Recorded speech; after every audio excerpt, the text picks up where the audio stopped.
Parece que voy a comenzar hablando directamente de las preguntas, porque las preguntas son para resolver, entonces no quiero que se pierda mucho el tiempo hablando de teoría. Y después de eso ya un repasito, ¿no? Con las cosas que hemos estado haciendo y las preguntas pertinentes que ustedes puedan tener. Ya, listo. Ya, me confirman, porfa, en el chat o me confirman hablando, si no, no puedo comenzar la clase, si no, no sé si estoy hablando como tal. Ya, confírmenme en el chat, confírmenme como sea, que se escucha bien el audio para comenzar a proyectar. Ya,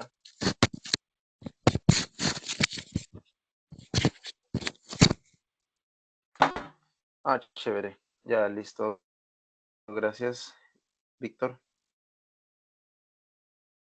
Ya, listo, entonces voy a comenzar a proyectar ya. Espérame un ratito.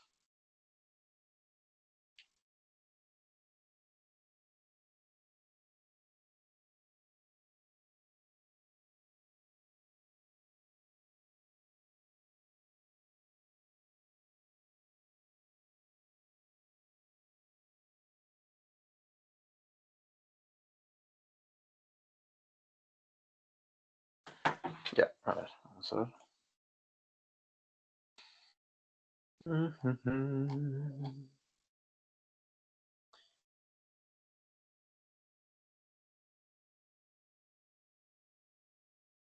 A ver, semana 5, semana 5, semana 5, listo. Semana 5. Ya,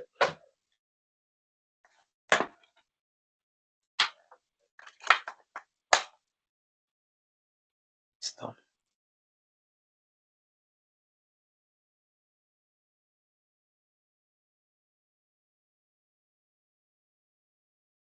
Voy avisando que la pregunta 9 hay una corrección que hemos llegado, este, por conclusión, según reunión que hubo de docentes, ¿ya? Y la pregunta número 9 se va a cambiar por la letra C, por si le clavearon ahí en su clase virtual. No es la C, ¿ya? Es la B. Sí, ya, la clave lo va marcando ahí, la clave es la B, no es la C. Ahí ahorita justamente vamos a explicar por qué debería ser la B. Ya, listo. Entonces, simplemente así como de manera súper general, yo asumo que ya se ve la pantalla. Si no se ve la pantalla, ya lo estoy presentando, ya, si me pueden indicar si no lo pueden ver en el chat. Si no, voy a asumir de que lo están viendo, ¿ya? Entonces, la primera parte, nutrición. Ya saben ustedes de que la nutrición de manera muy globalizada se divide solo de dos maneras, ¿no? Según la obtención de energía y la fuente de carbono, autótrofa y heterótrofa. Vamos a tener aquí la primera de las autótrofas con la fotosíntesis. La fotosíntesis siempre se divide de dos maneras, ¿ya? Una se produce energía y otra se produce el alimento. Esta lumínica va a tener algunas variantes, mientras que para la parte de los heterótrofos se consume todo lo que se puede para que al final se lleve en un proceso llamado respiración celular. Y en esa respiración celular también va a haber una clasificación que va a ser la anaeróbica y el otro va a ser la aeróbica, ¿ya?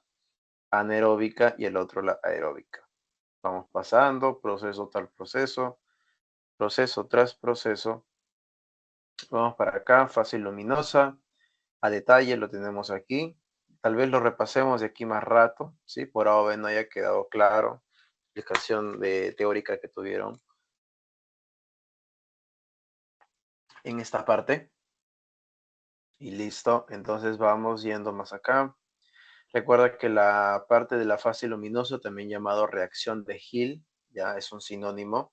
Por si no te lo sabías, apunta, reacción de Hill es lo mismo que fase luminosa. En cualquiera de los dos casos hay dos variantes. Ya tienes la no cíclica y luego tienes la cíclica. ¿Cuál es la gran diferencia? Los productos que se pueden formar. En la no cíclica, ATP más NADPH, mientras que en la cíclica solamente se va a formar ATP, no se forma NADPH. Listo. ¿Qué más? Vamos yendo por aquí. Fase oscura, como les estaba diciendo. Esto de aquí es la reacción en todo su esplendor. Esta reacción al final va a producir una molécula de glucosa. Y esto de aquí, antes de que se produzca la glucosa, tenemos la molécula precursora llamada PGAL, o también llamado fosfogliceraldehído. Ya este fosfogliceraldehído va a transformarlo en otras moléculas orgánicas como la ribolosa, como por ejemplo las grasas, como por ejemplo las proteínas. Es decir, no solamente la planta se encarga de producir azúcar desde cero, sino que también puede producir grasas, puede producir proteínas también desde cero. Todo depende de la molécula precursora llamada PGAL. Luego tenemos aquí, qué mal edición hicieron aquí, ¿no? Miren, ahí se rayaron con las palabritas. Bueno, ahí vamos a tener la respiración celular. Con la primera parte, esta es global. Prácticamente todo animal, todo organismo tiene la capacidad de realizar la glucólisis o también llamada la vía de Embden-Meyerhof, ¿ya? Siempre sinónimos de estas palabras de Embden-Meyerhof. Lógicamente, el nombre que se le da aquí es porque son las personas que realizaron este proceso. Lo mismo con la fase luminosa y la reacción de Hill, ¿ya? Reacción de Hill por la persona que justamente se dedicó a realizar estos trabajos. Un poco soberbia, ¿no? Para ponerle su mismo nombre. Luego tenemos la fermentación, también fundamental, ¿ya? Lo mismo, sabes de que en la fermentación va a haber sí o sí el recambio de moléculas energéticas para que se siga produciendo al final moléculas más importantes que el NADH2 que estás viendo aquí. La más importante va a ser el ATP, ¿ya? Pero para eso vas a necesitar recambiar constantemente el NADH. Y para transformarlo para hacer el recambio de NADH, primero vas a transformarlo en NAD y luego en NADH.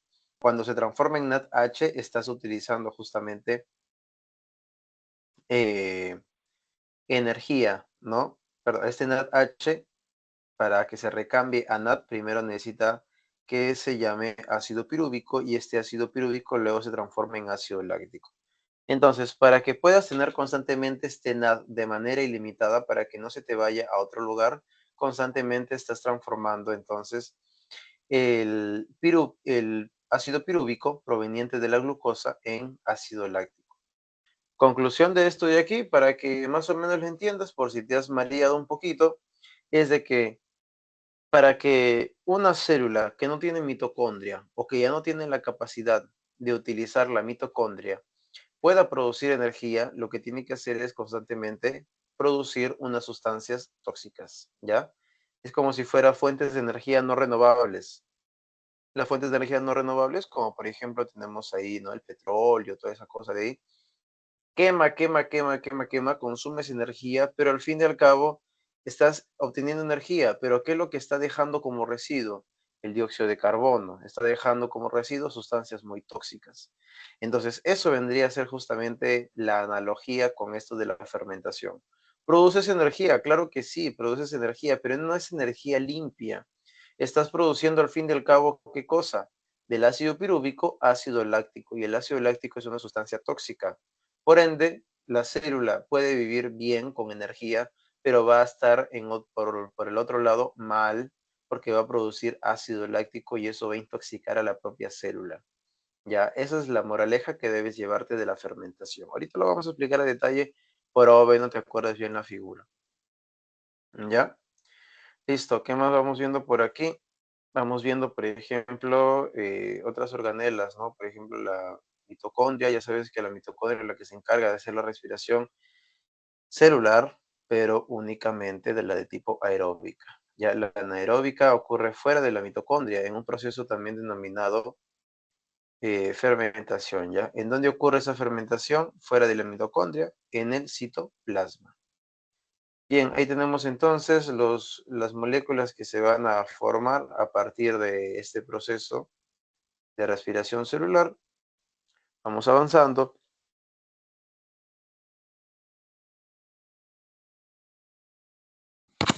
Listo, tenemos aquí el ciclo de Krebs o también llamado ciclo del ácido cítrico. Otro sinónimo que te pueden colocar en admisión es ni siquiera ciclo de Krebs ni ciclo del ácido cítrico. Te pueden colocar ciclo de los ácidos tricarboxílicos, ¿ya? Ciclo de los ácidos tricarboxílicos. En este caso, estas moléculas, todas estas moléculas con nombres bastante raros, van a tener la finalidad, ya se forma al final ¿Para qué? Para que se formen moléculas energéticas, como por ejemplo NADH, como por ejemplo GTP, como por ejemplo FADH2, ¿ya? Y siempre va a quedar como residuo, siempre se queda como residuo el dióxido de carbono. Por eso le llaman respiración. Estás haciendo ingresar oxígeno a la mitocondria y al final lo que botas es dióxido de carbono. Ahora, incluso la molécula de oxígeno, ¿para qué sirve? La molécula de oxígeno sirve justo en la parte final. Es decir, no hay un orden específico. Primero se forma el dióxido de carbono y luego recién se utiliza el oxígeno. Una cosa media rara, ¿no? Así funciona la naturaleza. No todo a veces puede tener algún tipo de significado evidente. Ya a veces hay que jugar un poco ahí con las controversias lógicas y recién sacar una conclusión. En este caso es el mero ejemplo. Por ejemplo, tenemos aquí la cadena transportadora de electrones, que su última función, la finalísima, siempre va a ser la producción de ATP. Pero ¿qué es lo que sucede con esta producción de ATP? Siempre va a quedar una parte que no se puede completar con otra reacción química. Entonces, ¿qué es lo que hacen? Llaman al oxígeno que todavía has inspirado desde tus pulmones, se mezcla con protones de hidrógeno y al final produce agua metabólica. ¿Ya? Una cosa de locos, ¿no? Una cosa de locos, ¿cómo puede hacer justamente esta molécula de oxígeno un intermediario de todo este proceso bioquímico?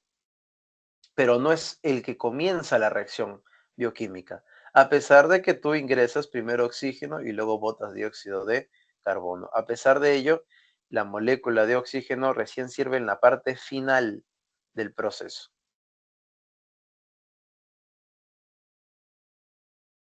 Ironías de la vida, ¿no? Ironías de la vida. Luego vamos a tener aquí sistema respiratorio. Qué ganas, ¿no? De voltearle aquí la imagen. Vamos a tener que moverla de aquí un ratito, ¿ya? Para que se pueda ver bien. Igual he estado chequeando ahí las preguntas y solamente les han puesto una pregunta sí, pero pequeñísima, de la parte respiratoria. ¿Ya? Así que estoy aquí, estructuras respiratorias. Lo que debes tener en cuenta de toda respiración, principalmente las que ocurren en la piel, en las branquias, ¿no? En esos lugares, siempre el espacio en donde ocurre el intercambio gaseoso debe tener esta molécula de agua, siempre, siempre, siempre.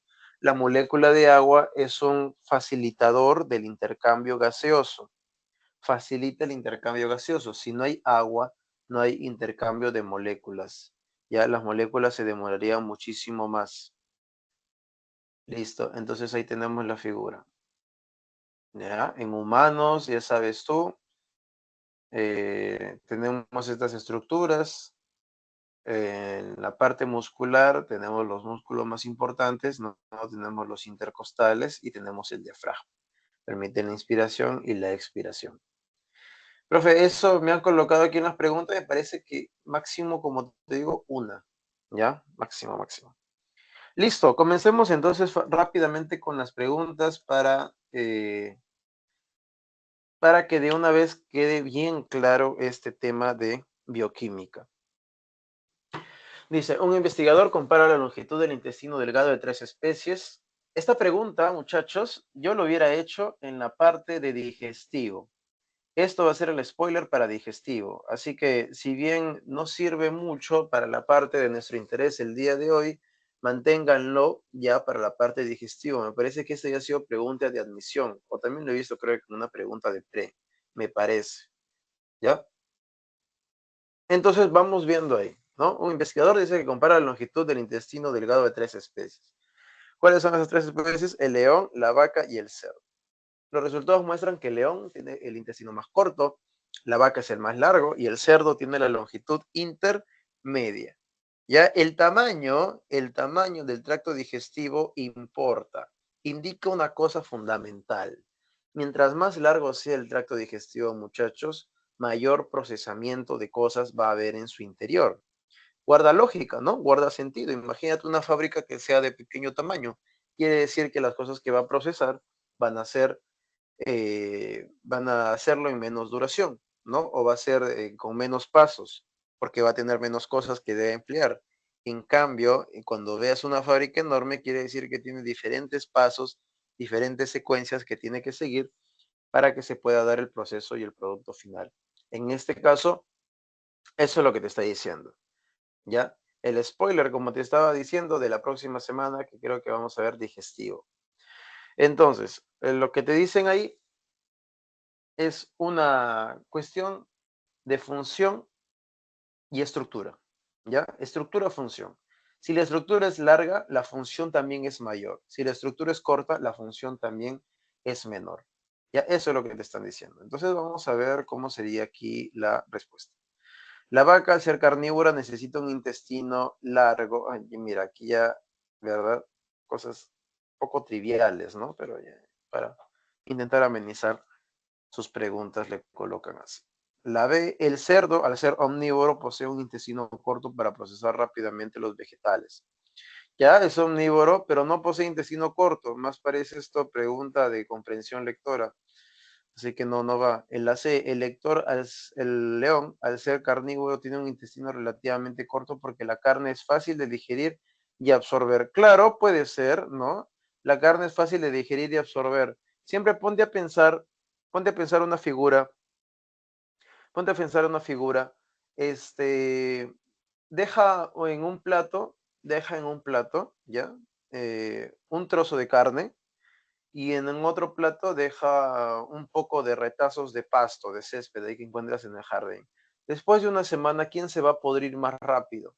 ¿El césped o se pudre más rápido la carne?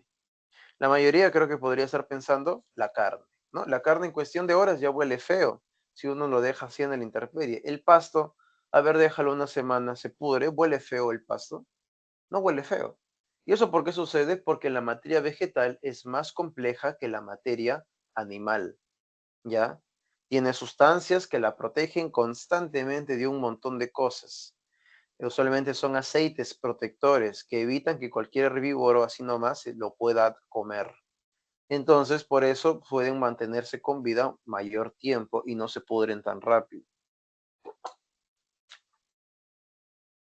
cambio, la carne no. La carne, como era una porción interna de tu cuerpo, al verse de manera externa, va a ser aprovechado por muchos microbios que quieren comer esa carne, ¿no? Y por eso justamente se va a poder ir más rápido. Ya, además de que en su composición proteica, la proteína fácilmente se puede desnaturalizar si comienza a ser añadida a sustancias químicas, ¿no? Como por ejemplo los ácidos que pueden botar las moscas, las enzimas que van a comenzar a cortar la proteína y todo lo demás. Las plantas tienen mayor protección, ya la carne no. Bien puede ser, ¿no? Puede ser. El león, al ser carnívoro, dice que tiene un intestino corto, porque la carne es fácil de digerir y absorber. Todo bien hasta que dijo la parte de absorber, ¿no? A veces es un poco más compleja la absorción de carne. La D dice, ¿no? La vaca, al ser herbívora, necesita un intestino largo para maximizar la absorción de nutrientes de materia vegetal que es más fácil, que más difícil de digerir. Y esa sería la respuesta, ¿no? Te voy a explicar por qué. ¿Por qué vendría a ser esta la respuesta? Porque recuerda de que si estamos hablando de intestino delgado, el intestino delgado no va a digerir. Aquí dicen el león fácil de digerir, pero eso no es función del intestino delgado, esa es función del estómago. El intestino delgado prácticamente se va a encargar de absorber, por eso no podría ser la letra C. En la letra C dice el intestino delgado porque la carne es fácil de digerir, pero eso no tiene nada que ver con la longitud del intestino delgado. En cambio, la letra D sí, la vaca al ser herbívora necesita un intestino largo para maximizar la absorción de nutrientes, que es más difícil de digerir. ¿Listo? La E dice, la longitud del intestino no tiene nada que ver con la dieta de los animales. Totalmente falso, ¿ya? Falso, falso. Sí, tiene mucho que ver. Tiene demasiado que ver, ¿ya? Así que no le hagan caso. Sería la letra D. A ver, dice la bacteria Streptococcus. ¿Sí? Pregunta. ¿Che por ahí? Parece haber escuchado. Son las voces de mi cabeza. Bien. La número 2, ¿ya? La bacteria Streptococcus thermophilus produce ATP por respiración aeróbica en su citoplasma y membrana, ¿ya? En ausencia de oxígeno, continúa generando ATP solo por glucólisis, logrando además que el NAD se regenere a NAD positivo al formarse lactato a partir de piruvato. Así la glucólisis continúa y brinda 2 ATP para la supervivencia de la bacteria. Se puede afirmar en el texto que se refiere a la vía como vía que sustenta al proceso de formación de ATP en ausencia de oxígeno. Cualquiera que leería esto, simplemente basta con ver esta frase de aquí: forma ATP en ausencia de oxígeno, es decir, hace una respiración del tipo aeróbica o anaeróbica. Ahí te pones a pensar, allá, la aeróbica es en presencia de oxígeno, la anaeróbica es en ausencia de oxígeno. Entonces, la anaeróbica no está aquí como palabra general, pero ¿cuál es su sinónimo de anaeróbica? La fermentativa, ¿no? La respiración o la vía fermentativa es el que se realiza para formar ATP en ausencia del oxígeno. Ahora, como les dije, íbamos a ver esto a detalle de la vía fermentativa para que no quede ninguna duda de cómo se da este proceso. Como acaba de explicarte esta oración, esta frase, ya este enunciado, está diciendo lo siguiente, ¿no? Algunas bacterias pueden ser anaeróbicas facultativas. ¿Qué cosa significa una anaeróbica facultativa? De que puede tener la capacidad de vivir sin oxígeno si el medio lo pide. Es decir, ellos no están pidiendo, la bacteria Streptococcus no está diciendo, no voy a utilizar el oxígeno, hoy me he levantado con ganas de utilizar otras moléculas que no sea el oxígeno para producir energía, ¿no? Hoy me levanté con el pie izquierdo y voy a producir energía y así hay oxígeno, yo no lo voy a utilizar, ya está decidido. Eso no dice, ¿no? El Streptococcus. El Streptococcus dice, ojalá hoy también haya oxígeno en el medio para producir la mayor cantidad de energía posible. Ojalá hoy Dios se apiade de mí para que haya mucho oxígeno y pueda producir la mayor cantidad de energía posible. ¿Por qué? Porque la vía fermentativa, ¿cuánto es el máximo de moléculas energéticas que puede producir? Solamente 2. Solamente 2 moléculas de ATP. ¿Y cuánto se podía producir si era por medio de la respiración aeróbica? Hasta 38 moléculas de ATP. ¿Qué sería mejor para una bacteria? ¿Producir 2 o producir 38 moléculas de ATP? Creo que la respuesta es evidente, ¿no? 38 moléculas de ATP. Entonces, por eso en la fermentación se da solo cuando no hay oxígeno. ¿Y qué es lo que va a pasar? Vas a utilizar de manera constante, ¿qué vas a utilizar de manera constante?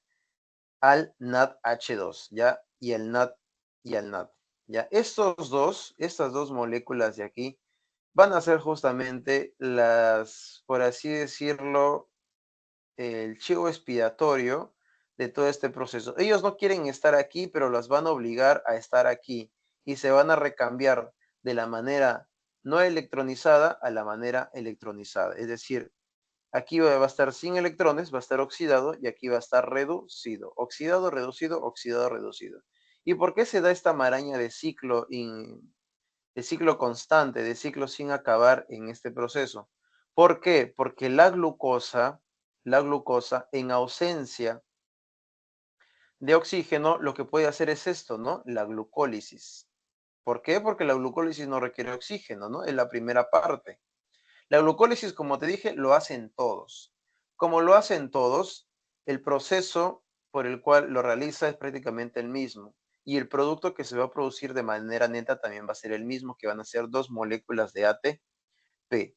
Estas 2 moléculas de ATP, como consecuencia de haber producido esto, cambia la molécula de glucosa y se llama ácido pirúvico.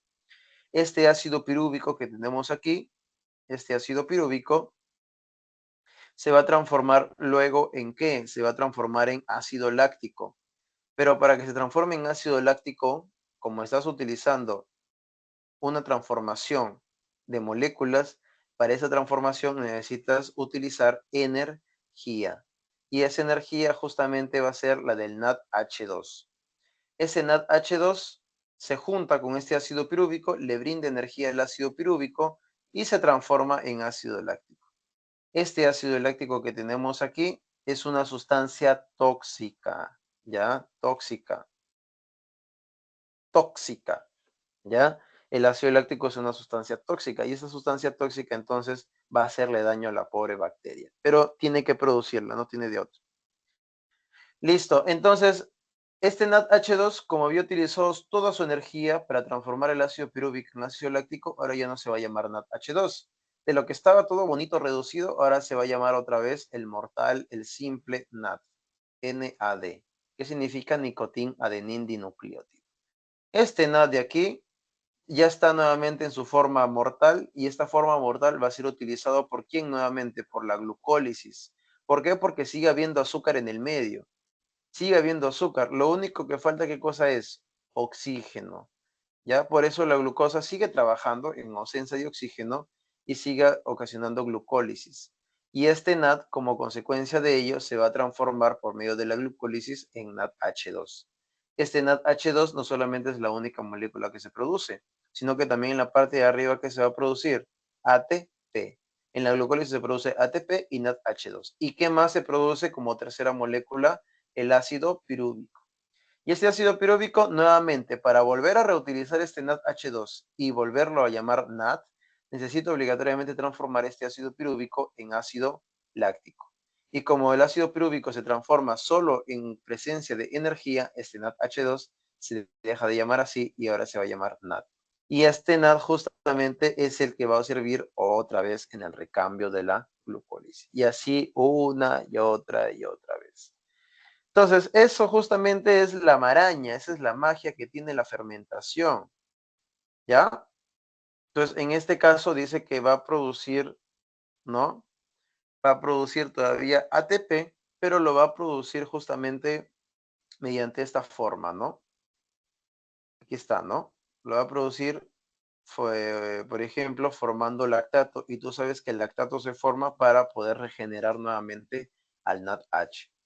Ya, esa es la razón, esa es la lógica detrás de las bacterias para seguir existiendo. Producen energía, pero de la forma no renovable, ¿ya?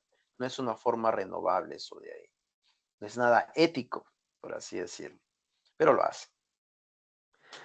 Un grupo de investigadores está estudiando el efecto de un nuevo compuesto que inhibe a la enzima ATP sintasa en las mitocondrias. ¿Qué efectos fisiológicos a nivel celular y orgánico esperarías observar como consecuencia de este compuesto, considerando las funciones del ATP en diferentes procesos biológicos? ¿Qué se va a inhibir? La ATP sintasa. ¿Qué efectos fisiológicos podría desencadenar la inhibición de esta ATP sintasa en relación al ATP? Ya sabes que la ATP sintasa viene de síntesis. Va a sintetizar ATP. Y si sintetiza ATP, entonces va a sintetizar energía. Si yo bloqueo esta proteína ATP sintasa, que se encarga de producir la energía, entonces ya no voy a tener ATP. Vamos a ver entonces cuál sería la más conveniente acorde a esa pregunta. Aumento de la producción de ATP en el citoplasma. No, pues no, ni nada que ver. Imposible. Nada que ver. Aumento de la producción o disminución del ATP. Lógicamente va a ser disminución. La B, acumulación de glucosa y otros sustratos en la célula, disminución de la producción de calor y un aumento de la síntesis de proteína. A ver, dejar de producir ATP generaría una acumulación de glucosa. Dejar de producir ATP generaría una acumulación de glucosa. Puede ser, claro que sí, ¿no? Entonces, si ya no estás generando ATP, entonces la glucosa puede que ya no sirva, ¿no? Porque ya prácticamente entraría a la célula, entraría a la mitocondria y nunca se produciría ATP. Sin embargo, puede darse también la opción de que la glucosa siga entrando a la célula y a la mitocondria, solo que la última parte del proceso, llamado la fosforilación oxidativa, la ATP sintasa ya no puede realizar su trabajo. Por ende, esta respuesta puede ser como no puede ser. Es todavía ambigua. Vamos a ver qué más. Disminución de la producción de calor. El ATP está vinculado directamente a la producción de calor. Y luego dice esto, ¿no? Un aumento en la síntesis de proteína. Es decir, mira la lógica que están intentando decir, ¿no? Si yo dejo de producir ATP en consecuencia, voy a aumentar la síntesis de proteínas. La síntesis de proteína, un proceso anabólico endergónico que necesita sí o sí energía. Si ya no voy a producir energía, ¿voy a tener energía para sintetizar proteínas? No. Entonces aquí tampoco puede ser la clave, ¿no? Ya descartado de ley. A nivel orgánico se observaría una mayor tolerancia al frío y un aumento en la masa muscular. Posible, ¿no? Ahí podría aumentar su masa muscular sin energía. Disminución en la producción de ATP. Claro, disminución en la producción de ATP. Claro que sí. Lo que llevaría a la reducción de energía disponible. Vamos bien para los procesos celulares. A nivel orgánico se observaría fatiga muscular. Lógico, ¿no? Debilidad, disminución de la función nerviosa y posible daño celular. Claro, las personas que, por ejemplo, se desmayan de golpe, ¿no? Esas personas que están así, no comen bien, ¿no? No quieren hacer sus cosas, se deprimen, ¿no? Esa gente de ahí, tal vez no se le dañe la ATP sintasa, pero lo que va a dejar de producir es ATP porque no está comiendo. Si no hay ATP, ¿qué es lo que va a pasar? Reduce su energía. Si no hay energía, entonces va a sentir fatiga muscular, es decir, se cansa muy rápido. Debilidad, disminución de la función nerviosa, ya no puede razonar bien y posible daño celular, ¿no? Tengan cuidado, siempre desayunen, muchachos. Ya, no sean como el profe. La D, aumento de la producción de radicales libres y una mayor eficiencia en la fosforilación a nivel de sustrato. No, imposible, no puede fosforilar nada. No hay eficiencia en la fosforilación a nivel del sustrato. ¿Por qué no va a haber fosforilación? Porque el ATP sintasa va a estar justamente apagada, ¿ya? Y si nosotros recordamos, si nosotros vamos a la parte de la fosforilación oxidativa, es decir, nos vamos, no, aquí, no, aquí, que ocurre justamente la fosforilación oxidativa, ¿dónde ocurría? Aquí, ¿no? En las crestas mitocondriales. En las crestas mitocondriales iba a ocurrir entonces la fosforilación oxidativa. Si ya no hay fosforilación oxidativa, entonces ya no se va a producir esta molécula de ATP. Ya es imposible que se forme el ATP. Ya, entonces sí o sí tiene que estar la ATP sintasa. ¿Por qué? Porque la ATP sintasa, te lo apunto por aquí, por si acaso la ATP sintasa es justamente la encargada del proceso llamado la fosforilación oxidativa. Fosforilación oxidativa. Fosforilar, ¿por qué? ¿A quién se va a fosforilar? Se va a fosforilar de ADP a ATP. A ATP.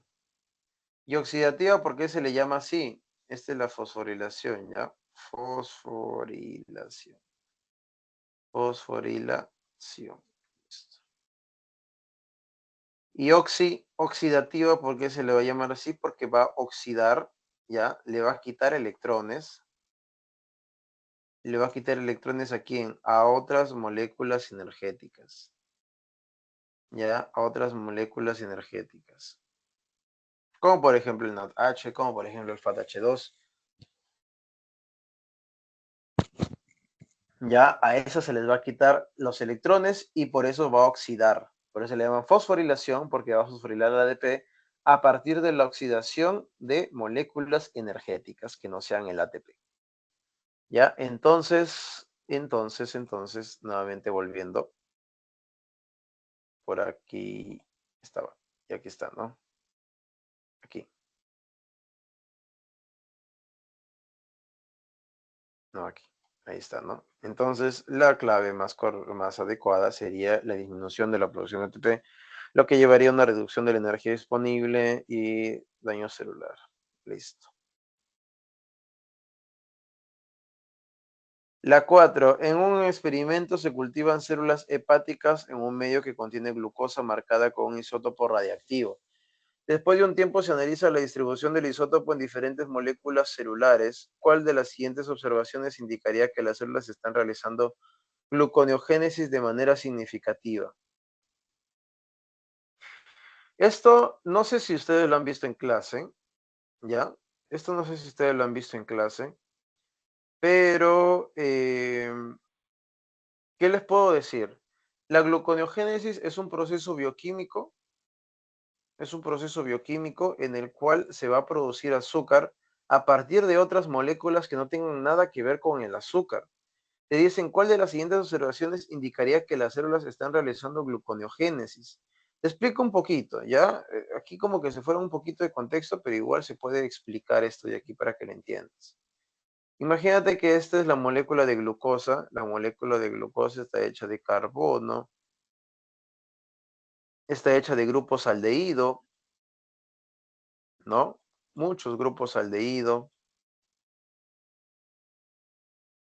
De hecho, tiene 6 grupos aldehído. Imagínate que este grupo aldehído se le pega un isótopo. ¿Qué es un isótopo? Una molécula que tiene capacidad de ser reconocida por radiación, en este caso el isótopo radiactivo. Entonces aquí se le va a pegar una molécula isotópica radioactiva. Aquí también se le pega una molécula isotópica radioactiva. Y aquí una isotópica radioactiva. Dice que eso se realiza en células hepáticas, células del hígado. ¿Las células del hígado tienen bastante metabolismo? Sí, tienen bastante metabolismo. Por ende, ¿van a necesitar esta molécula de glucosa? Sí, entonces van a transformar esta molécula de glucosa. Imagínate que lo parten por aquí, lo parten, listo, se partió. Ahora, a partir de esa partición que has hecho, se ha roto la molécula. Como se ha roto la molécula, ¿qué cosa estás liberando? Energía, ¿no? ¿Me siguen la figura? Esta molécula de aquí, con grupos aldehído, se acaba de romper. Al romperla, entonces está liberando energía. Listo, como está liberando energía, entonces ya la célula del hígado está obteniendo esa energía y toda bonita está justamente funcionando. Este COH lo voy a marcar de rojo, ya, COH o CHO, ya. Como está marcado con su isótopo, ahora este COH ya no es azúcar, ya no es glucosa. Pero si se quiere dar el lujo de transformarse nuevamente a glucosa, se asocia entonces con otras moléculas, como por ejemplo grupos cetona, ¿no? Como por ejemplo grupos aldehído, ¿ya? Cuando hace esto de ahí, entonces, esta molécula que antes se llamaba glucosa, pero ya no es glucosa, la de rojo, se está asociando con otras moléculas, y ese proceso de ahí, en el cual quieren formar qué cosa, glucosa, desde cero, ¿ya? Es como si vean un tutorial y dirían, ¿cómo hacer glucosa desde casa? Se dicen las células. Paréntesis, sale mal. Entonces, en este caso, la glucosa lo que hace es generarse a través de moléculas distintas al azúcar. A eso de ahí se le llama ¿qué cosa? Eso de ahí se le llama la gluconeogénesis. ¿Ya? Listo. Entonces, esa es la figura, muchachos. Profe, esto creo que no lo hemos visto en clase. Sí, es que esto no es pertinente a la clase, pero lo han colocado, ¿no? Parece que para que lo sepas de cultura general, porque igual en hormonas se puede hacer esto de aquí. Así que no hay mucha vuelta que darle. No sé, pues, ¿qué habrá pasado, pues, ¿no? En la mente del editor. Entonces, verdad, hay que buscar la clave. Ya nos estamos yendo ya. Dice, ¿no? Si hay gluconeogénesis, ¿cuál sería la clave correcta? A ver, vamos a ver. La parte del isótopo se encuentra en el glucógeno almacenado. Puede ser, pero si se va a formar en forma de glucógeno, a ese proceso ya no se le debería llamar entonces gluconeogénesis.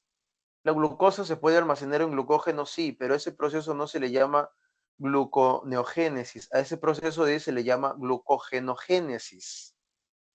¿Ya? A ese proceso de tener glucógeno almacenado recibe el nombre de glucogenogénesis. Creo que la palabra se sobreentiende. Glucógeno es la unión de varias glucosas. Génesis, generación, es decir, voy a formar glucógeno. ¿Cómo formo glucógeno? Asociando varias moléculas de glucosa. B, el isótopo se detecta principalmente en las moléculas de piruvato y lactato. Claro, si te dirían, por ejemplo, ¿qué cosa?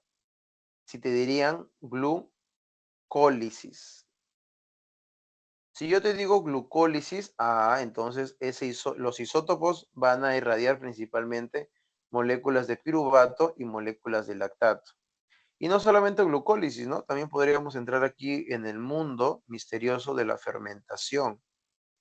Entonces también podría hacer eso, pero no hace eso, así que tampoco nada que ver. Tampoco tiene esa capacidad. Bien, entonces aquí también vamos tachando, ¿no? Piruvato y lactato, nada que ver, ¿no? Nada que ver. ¿El isótopo se incorpora en nuevas moléculas de glucosa? Claro, ¿no? Lo que estoy haciendo aquí, la de formar glucosa desde cero, es decir, generarse a través de moléculas distintas al azúcar, a eso de se le llama gluconeogénesis. El isótopo se incorpora en nuevas moléculas de glucosa. La D, el isótopo se encuentra principalmente en moléculas de ácido graso. No, pues nada que ver, nada que ver. Nada que ver. Estamos hablando de azúcares. ¿Qué tiene que ver el ácido graso? El isótopo se detecta en altas concentraciones en dióxido de carbono liberado. Tampoco, ¿no? Eso sería parte de la respiración celular. Ahí la malogró el dióxido de carbono. Entonces la clave sería la C. ¿Ya? Clave la C. Listo. Oh, la 5. Un atleta de alto rendimiento está realizando ejercicio intenso y prolongado. ¿Cuál de los siguientes procesos metabólicos se espera que sea el más activo en sus células musculares en ese periodo? Lipogénesis, gluconeogénesis, lipólisis, síntesis de proteína o glucogenólisis. La clave, la B. La clave, la B. No confundir la glucogenólisis, no confundir la glucogenólisis con la gluconeogénesis, ¿ya? Gluconeogénesis. Yo sé que parecen palabras trabalenguas, ¿no? Que me quieren malograr la vida con esas palabras y cosas sin sentido, pero es parte de la biología, es parte de su vibra, ¿ya? ¿Listo? Profe. Parte de su aura que tiene la biología. Sin palabras raras no sería biología. Entonces, ¿por qué es glucogenólisis? Lisis viene de la palabra cortar, ¿no? Cultura general, en biología. Lisis significa cortar. Entonces, en este caso, ¿por qué un deportista de alto rendimiento debería cortar su glucógeno? Para cortarlo en pedacitos y se pueda formar o se pueda liberar la glucosa. Ya por eso lo debería cortar en pedacitos para formar la famosa glucosa. Listo, la gluconeogénesis no corta nada, ¿ya? En vez lo que hace es, ¿qué cosa? Añadir. La gluconeogénesis no corta, sino que añade. O mejor dicho, une moléculas, tal como si fuera un Transformers, une moléculas de diferentes naturaleza para que nuevamente se vuelva a formar azúcar, para que se vuelva a formar glucosa. ¿Ya? Profe, Dime. ¿y por qué no podría ser lipólisis? Buena pregunta. ¿Por qué no podría ser lipólisis, profe?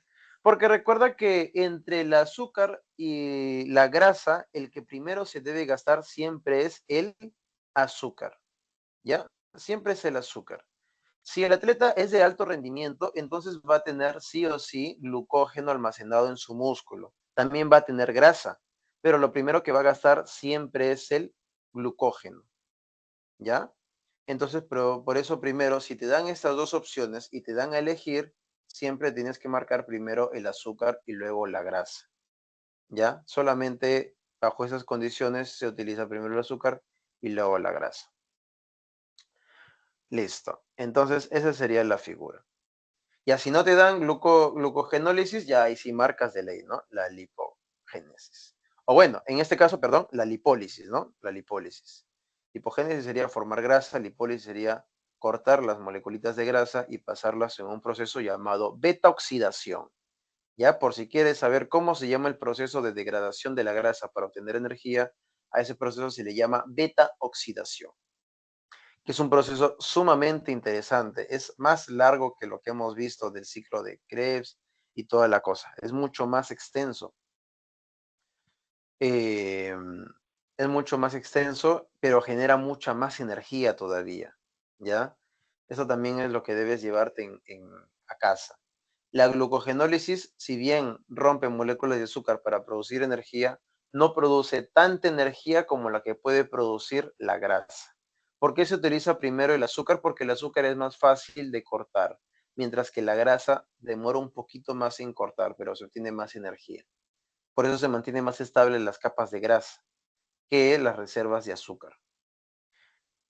Listo. La 6. Un experimento se realiza en cloroplastos aislados para estudiar el flujo de electrones durante la fase luminosa de la fotosíntesis. Se exponen los cloroplastos a la luz y se miden los niveles de ATP y NADH producidos. Ya, dice un experimento, ¿no? Con cloroplastos aislados, ¿ah? Yo nunca he visto cloroplastos aislados.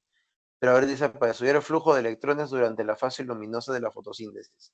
Se exponen los cloroplastos a la luz y se miden los niveles de ATP y NADPH producidos. Por cultura general, el NADPH y el ATP son moléculas energéticas. Por ende, ¿no? Vamos a ver cuánto hay de ATP y NADPH. En la condición experimental se añade un inhibidor que bloquea la plastoquinona. ¿Qué es la plastoquinona? La plastoquinona, dice aquí, es un transportador de electrones entre el fotosistema 2 y fotosistema 1. ¿Cuál de los siguientes resultados se espera observar en la comparación de los cloroplastos sin inhibidor? Vamos a ver, el experimento dice que va a medir los niveles de ATP y NADPH en presencia de este inhibidor de la plastoquinona. Vamos un ratito a donde está la plastoquinona. Aquí está la plastoquinona. Y vamos a entender entonces qué es lo que podría pasar si yo inhibo esto. Mira, lo voy a pintar, ¿ya? Ahí está. Si yo inhibo esta plastoquinona, ¿qué es lo que debería pasar entonces con la fase luminosa? ¿Se puede dar la fase luminosa? ¿Se puede medir los niveles de NADPH y ATP? ¿Será posible eso de ahí? Vamos a verlo a continuación. ¿Ya? Vamos a verlo a continuación. Listo. A ver, vamos a repasar entonces de a pocos, paso a pasito, cómo se daba entonces el proceso de la fase luminosa. Eh, Disculpen, ya. A ver, vamos a ver entonces, paso número 1, ¿te acuerdas cuál era? La irradiación de la luz solar, ¿a dónde? Al fotosistema número 2, ¿no? La irradiación de la luz solar al fotosistema número 2. ¿Qué es lo que decía esta irradiación? Esta radiación solar iba a venir en forma de fotones. Los fotones impactaban en este fotosistema 2 y el fotosistema 2, tal como si fuera de esos jueguitos que tú jalas y luego va rebotando la pelotita, en este caso va a rebotar una pelotita llamada electrones, ¿no?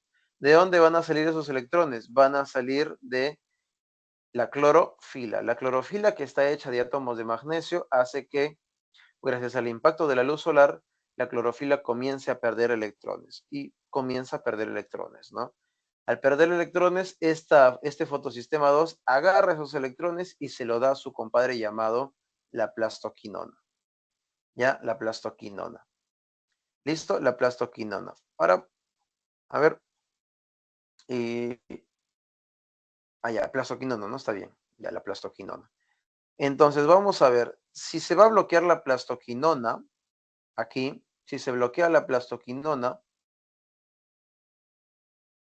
se bloquea la plastoquinona, entonces los electrones que iban a ser recibidos por el fotosistema 2 de la clorofila y los iba a llevar justamente el fotosistema 2 al citocromo BF, ¿los va a llevar ahora? No, porque la plastoquinona está malograda, ¿ya? ¿Por qué está malograda? ¿Por qué está defectuosa esta plastoquinona? ¿Por qué? Porque aquí justamente le has añadido un inhibidor. Mira, ahí está el inhibidor. Ya inhibió la plastoquinona. Por ende, ya no funciona esa plastoquinona. Por ende, los electrones, ¿qué es lo que hacen? Se quedan atrapados en el fotosistema 2 y ya no pueden hacer nada. Si ya no pueden hacer nada, entonces los electrones se pueden ir en algún momento al citocromo BF. No. Si no se pueden ir al citocromo BF, entonces, ¿qué es lo que va a pasar con el destino de este proceso? Pues prácticamente ya no se puede dar. Si recordamos un poquito, aquí, en la parte externa, llamada el estroma, ¿ya? Iban a haber un montón de ¿qué? Un montón de protones, ¿ya? Un montón de protones. ¿Te acuerdas cómo funcionaba esta figura? Los protones siempre positivos, ¿ya? ¿Qué es lo que van a hacer? Van a esperar que los electrones salgan a transportarse con la plastoquinona. Los electrones llaman la atención de estos protones y dicen, oye, ¿qué tal si nos asociamos? Los protones dicen, oye, ya, puede ser, ¿no? Ya me parece interesante tu oferta. Pero los electrones le dicen ya, entonces acércate, ven, acércate al citocromo B6F. Aquí vamos a hacer justamente la asociación, ¿ya? No en otro lugar, aquí específicamente, en el citocromo B6F. Los protones, ¿no? Emocionados, todos dicen, ya, ya, ya, sí, sí, acepto, acepto, ya. Pero ¿qué es lo que va a pasar? Este citocromo B6F le va a jugar una mala pasada a los protones. Y al jugarle una mala pasada, entonces, junto con la plastoquinona también, los protones que van a querer moverse al interior y luego seguir al electrón bajo las diferentes proteínas ya no van a poder, porque la plastoquinona y el citocromo B6F van a transportar todo hacia la parte inferior del tilacoide, ya hacia la parte interna del tilacoide. Y si lo están transformando o transportando esta parte de aquí, entonces ya no se pueden mover hacia la parte derecha. Bueno, entonces ni modo, ¿no? Los electrones se salieron con la suya. Esto es bajo condiciones normales, por si acaso. Bajo condiciones normales los electrones se salen con la suya, se mueven por aquí, se mueven por allá, ¿ya? Se mueven hasta aquí, forman NADPH y también, gracias al gradiente electroquímico que le están generando aquí al dolor de cabeza de los protones salen de manera muy rápida y transforman la energía cinética en energía química. ¿Ya? Entonces, eso justamente debería ser el proceso. Si yo bloqueo la plastoquinona, entonces el marcador para NADPH y ATP no me van a servir, porque en ningún momento yo voy a contabilizar moléculas energéticas, porque ya no voy a contabilizar moléculas energéticas, porque ya no hay transporte de electrones. Si no hay transporte de electrones, no se forma ni NADPH, si no hay transporte de electrones, tampoco se forma el ATP. ¿Listo? Entonces, como conclusión,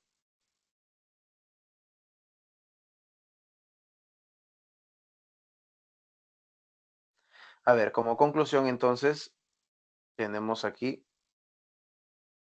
¿no? Aquí no, ya. Dice, un experimento se realiza, listo, ya. Dice, ¿cuál de los siguientes se podría observar en comparación de los cloroplastos sin inhibidor? Si hubiera cloroplasto sin inhibidor, se da todo el proceso como lo hemos estado viendo. Si el cloroplasto tiene inhibidor, entonces ya sabes qué es lo que va a dejar de haber en ese cloroplasto. Ya, disminución del ATP, claro, va a haber disminución del ATP. Disminución en la producción de ATP, claro. Aumento en la producción del NADPH, no, imposible, no hay aumento en la producción del pH, ¿ya? Segundo, aumento en la producción de ATP, no, no hay aumento en la producción de ATP, imposible. Y disminución de la producción del pH, eso sí es correcto, ¿no? Pero la primera no. Disminución en la producción de ATP, ya, claro, sí, correcto. Y disminución en la producción de NADPH, perfecto, ¿no? No hay más que darle. La letra C vendría a ser la respuesta. ¿Por qué la letra D no, profe? Porque ya está aumentando el ATP y el ATP no debería aumentar. Ningún cambio significativo en la producción de ATP y NADPH. Ya sabes que esa no puede ser. Siempre hay un cambio significativo. Listo. La número 7. Se estudia la fotosíntesis en una especie de alga que puede crecer en condiciones de baja intensidad de luz. Se observa que estas condiciones, el alga realiza principalmente un flujo cíclico de electrones alrededor del fotosistema 1. ¿Cuál de las siguientes observaciones apoyaría a esta condición? ¿Cuál sería entonces la respuesta? A ver. Mira, te está diciendo que solamente funciona el fotosistema 1. ¿Ya? Y en este caso, el alga, que es una planta que también, perdón, un organismo que también realiza fotosíntesis, dice que justamente va a haber un flujo cíclico. Mira la palabra, cíclico, ciclos, ciclos. Alármate, ¿no? Cuando escuchas la palabra ciclos. En este caso, dice que crece en condiciones de baja intensidad de luz, es decir, la fotosíntesis va a estar muy bajita, ¿no? Es una planta o una alga que crece en baja intensidad de luz. y se dice que en esas condiciones el alga realiza un flujo cíclico de electrones, ¿ya? Lo que hemos estado viendo aquí, por si acaso, ¿ya? Esta parte de aquí, esta parte de aquí,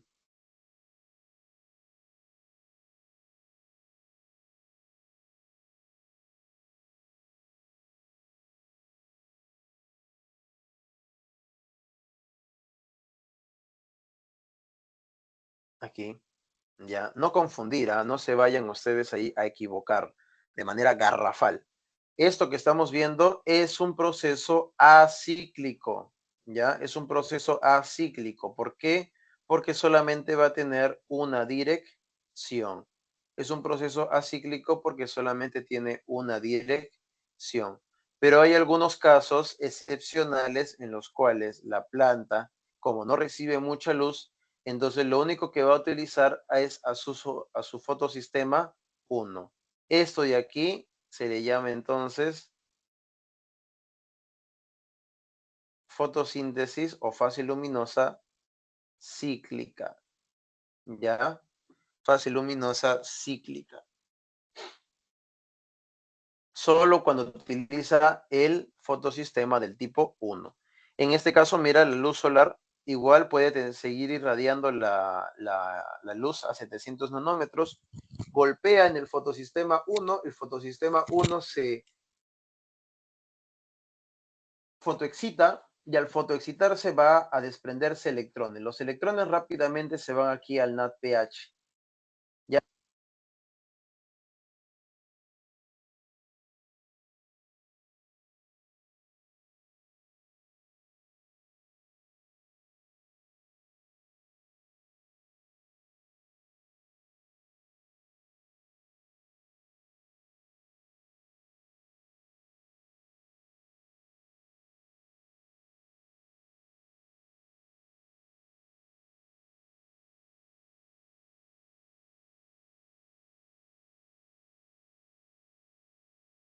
Profe, su micro no se escucha.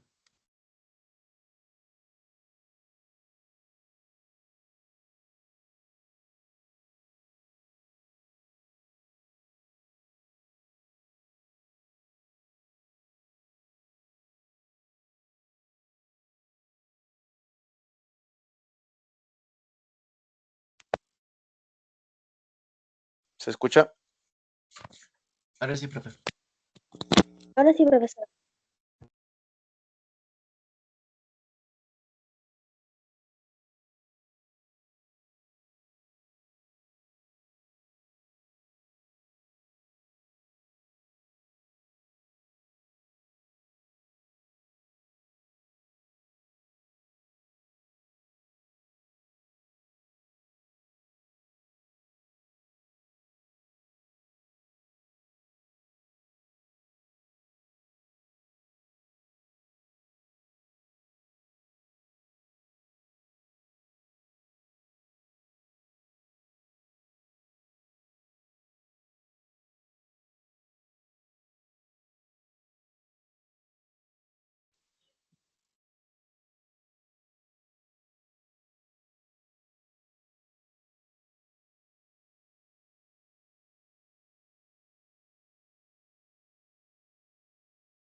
Profe, ¿está hablando?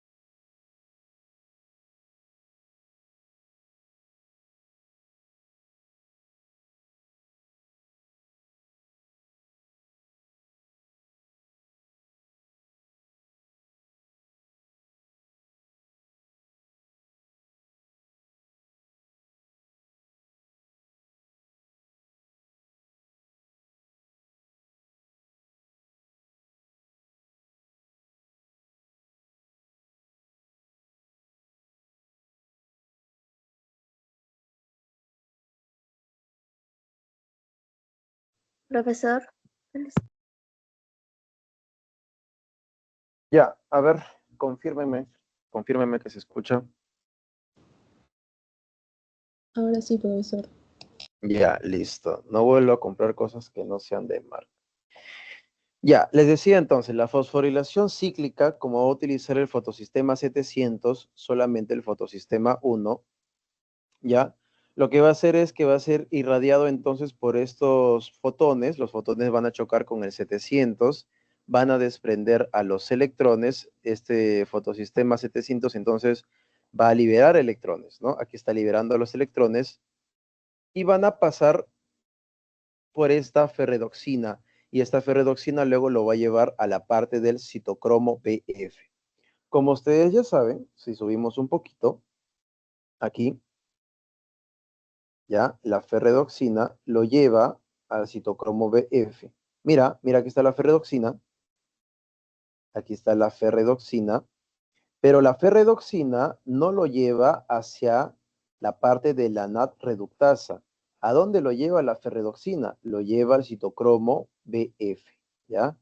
Este y aquí, al citocromo B6F. Este citocromo B6F, ¿qué es lo que va a tener de interesante? Que atrae protones de hidrógeno. Entonces, nuevamente los electrones van a ser llevados hacia esta parte de aquí y como va a atraer la atención de los protones que se encuentran aquí en la parte de arriba, va a atraerlos, va a bajarlos, se va a generar nuevamente una gradiente de protones. Aquí está, mira la gradiente de protones. Y una vez que ha generado esa gradiente de protones, los hace subir nuevamente para producir prácticamente ATP en su mayoría, ¿ya? Para producir principalmente ATP. Por eso entonces en el citocromo B6F, aquí se ve, ¿no? La bomba de protones, cómo sale disparado. Y si sale disparado, entonces lo que va a producir al final es ATP, ¿ya? Entonces esa es la figura para esta pregunta que te están colocando por aquí.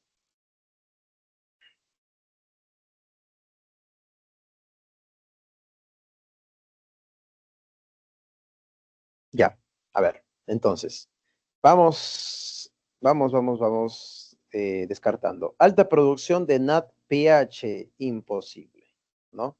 Baja producción de ATP, menos, nada que ver.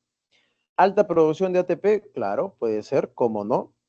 Alta producción de ATP y baja producción de NADPH, puede ser, puede ser, puede ser. Producción igual de ATP y NADPH, imposible, ¿no? Si no, se va a producir prácticamente nada de NADPH. Baja producción de ATP y baja producción de NADPH, tampoco. Alta producción de oxígeno y baja producción de ATP, menos, tampoco podría ser esa de ahí, ¿no? Esta no va, esa tampoco va, ¿no? Alta producción de oxígeno y baja producción de ATP. No tiene nada que ver el oxígeno con la parte energética, por si acaso, ¿ya? Simplemente el oxígeno es un producto de desecho que se genera. Es una liberación nada más. ¿Ya? Entonces la clave más cercana sería la B. Listo, ¿qué más vamos a tener por aquí? Dice, se realiza un experimento en cloroplastos aislados nuevamente, mira, para estudiar el ciclo de Calvin. Dice, se proporciona dióxido de carbono marcado de un isótopo radiactivo.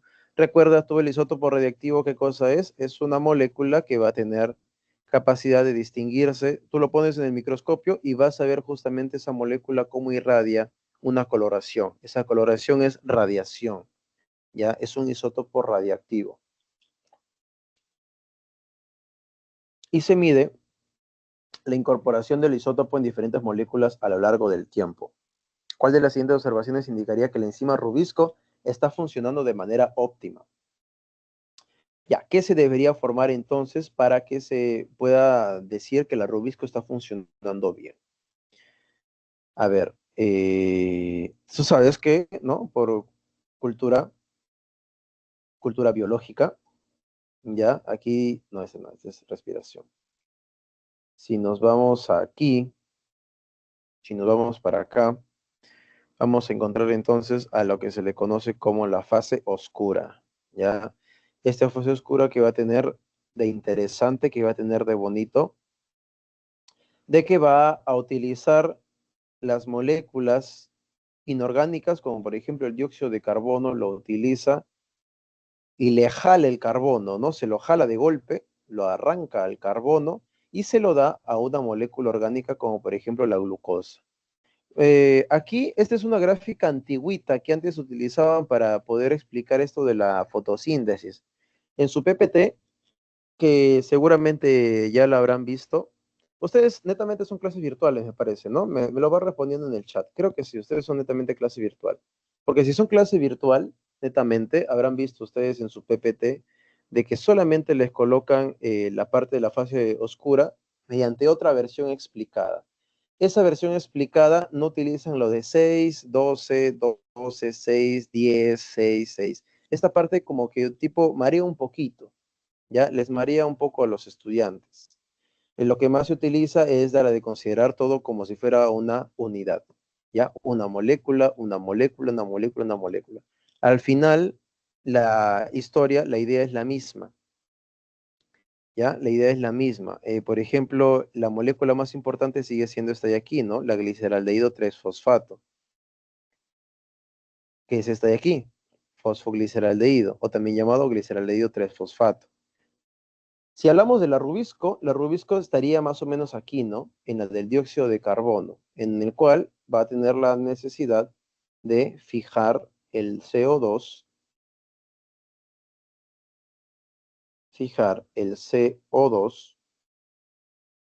en el ciclo. Lo va a fijar. Lo fija entonces en el ciclo. Fijar el CO2 en el ciclo. Entonces, en este caso, este dióxido de carbono es justamente fijado, pero no todo el dióxido de carbono entra, ¿no? Principalmente se arranca el carbono y luego comienza a suceder todo este proceso como tal. Quien va a realizar esto de aquí va a ser la rubisco, ¿ya? Va a ser la rubisco. Entonces, si le acaban de colocar un isótopo de dióxido de carbono, lo que deberías encontrar es una molécula que tenga la capacidad de seguir después de la molécula precursora de la rubisco, es decir, debe estar después del proceso de acción de la rubisco. Si la rubisco actúa por aquí, la molécula que debería seguir, que debería formarse es esta de aquí, ¿no? La 3-fosfoglicerato, ¿ya? 3-fosfoglicerato. Recuerda que esta 3-fosfoglicerato va a tener, ¿cuántos átomos de carbono? Va a tener solamente 3 átomos de carbono. Aquí está, ¿no? 1, 2 y 3 átomos de carbono. Pero, profe, ¿no debería tener 5 átomos de carbono, así como lo que estoy viendo aquí? O mejor dicho, si ya tengo 5 átomos de carbono aquí, 1, 2, 3, 4, 5. Si le estoy añadiendo un carbono más proveniente del dióxido de carbono, lo sumo todo, ¿no debería tener esto de aquí 5 más 1, 6 átomos de carbono? Claro que sí, y lo tuve en algún momento determinado. En verdad la molécula era más o menos así, ¿no? 3, 4, 5 y 6. 6 átomos de carbono. Pero ¿qué es lo que pasó? Era muy inestable, ¿ya? Y como era muy inestable, entonces no se podía dar esa figura. Y por eso terminó llamándose 3-fosfoglicerato, que es la parte media de esta molécula. Perdón, el pulso hoy está, pero pésimo. Ya, ahí tenemos entonces 2 moléculas de 3-fosfoglicerato. Listo, entonces con eso respondemos la pregunta. Vamos por acá.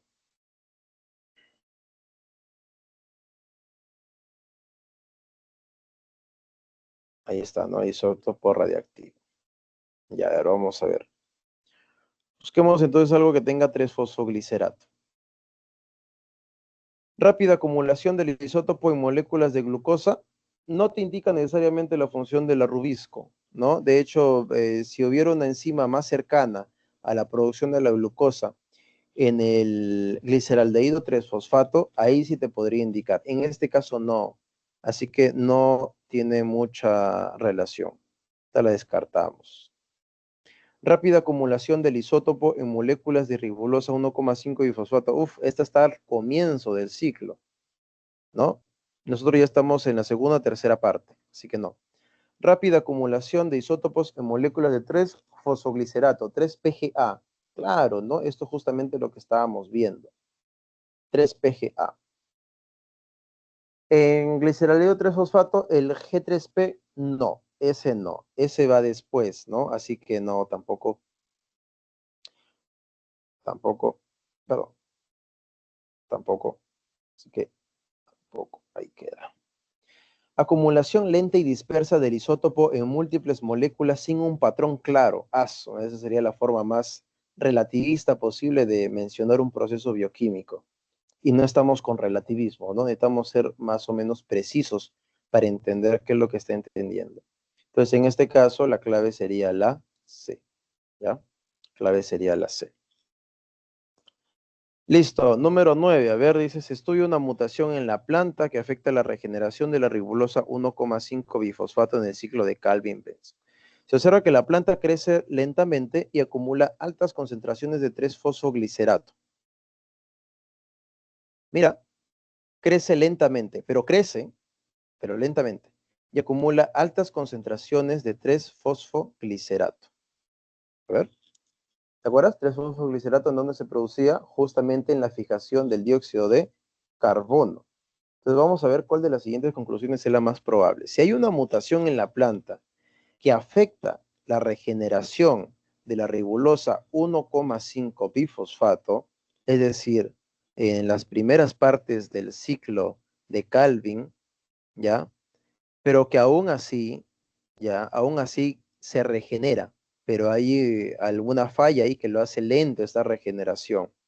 Al final dice que se observa que la planta crece lentamente y acumula altas concentraciones de 3-fosfoglicerato, es decir, prácticamente todas las moléculas se están quedando en 3-fosfoglicerato y muy pocas se están transformando en gliceraldehído 3-fosfato.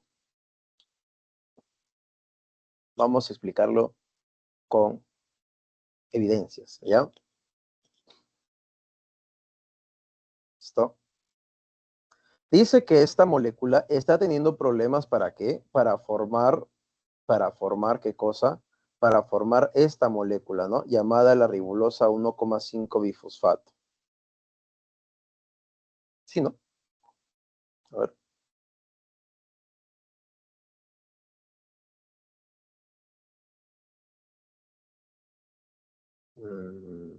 Sí, para regenerar al 1,5 bifosfato. Para regenerar al 1,5 bifosfato. Ya, entonces, no se puede regenerar esta ribulosa 1,5 bifosfato. Es decir, de esta ribulosa 5-fosfato que tú estás viendo por aquí, no se puede transformar fácilmente otra vez en ribulosa 1,5 bifosfato. ¿Por qué? Bueno, esa es una cuestión que te está dando la pregunta, ¿no? No se puede regenerar fácilmente, te está diciendo. Listo, entonces si no se puede regenerar fácilmente, ¿qué podría pasar aquí? Ya, entonces, como no se puede regenerar, imagínate que aquí hay unas 100 moléculas de ribulosa 5-fosfato y solamente 20 o solamente 12 se están regenerando en ribulosa 1,5 bifosfato. Mira, una baja enorme en la regeneración. Si solamente 12 se están regenerando, entonces imagínate que de esas 12 ya agarran esta 1,5 bifosfato y quiere fijarse con el dióxido de carbono.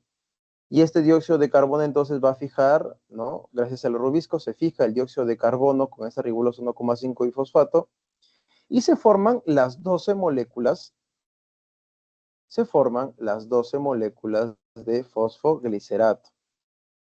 Pero ahora, aquí viene la cuestión, ¿no? Estas 12 moléculas de fosfoglicerato, ahora, ¿podrán transformarse en gliceraldehído 3-fosfato? Sí, puede transformarse en gliceraldehído 3-fosfato, ¿no? Puede transformarse. Pero recuerda que te está diciendo una cosa.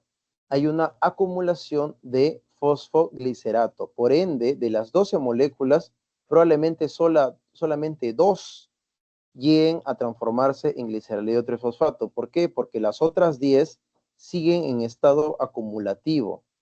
¿Ya? Las otras 10 siguen quedándose en fosfoglicerato. ¿Ya? Las otras 10 se siguen quedando en fosfoglicerato. Por ende, solamente 2 alcanzan a liberarse de esa acumulación se transforman en esto de aquí y al final en gliceraldehído 3-fosfato. Y si se transforman dos moléculas de gliceraldehído 3-fosfato, ¿cuántas se transforman en glucosa? La misma cantidad. Solamente 2 moléculas de glucosa se producen en esa parte de ahí. Por eso el proceso, de manera anómala, está produciendo un crecimiento muy lento de la planta y una acumulación de fosfoglicerato. Ya esa es la explicación hacia el fenómeno que estamos teniendo a continuación. A ver.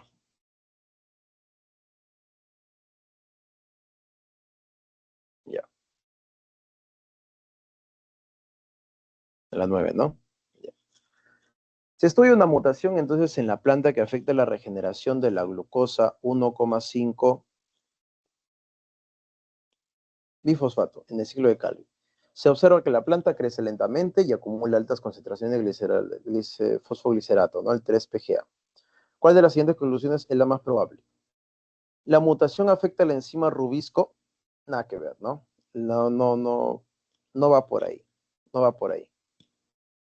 No va por ahí porque así se fija el carbono. Y al fijarse el carbono se convierte en 3-fosfoglicerato. El problema es de que se está acumulando el 3-fosfoglicerato.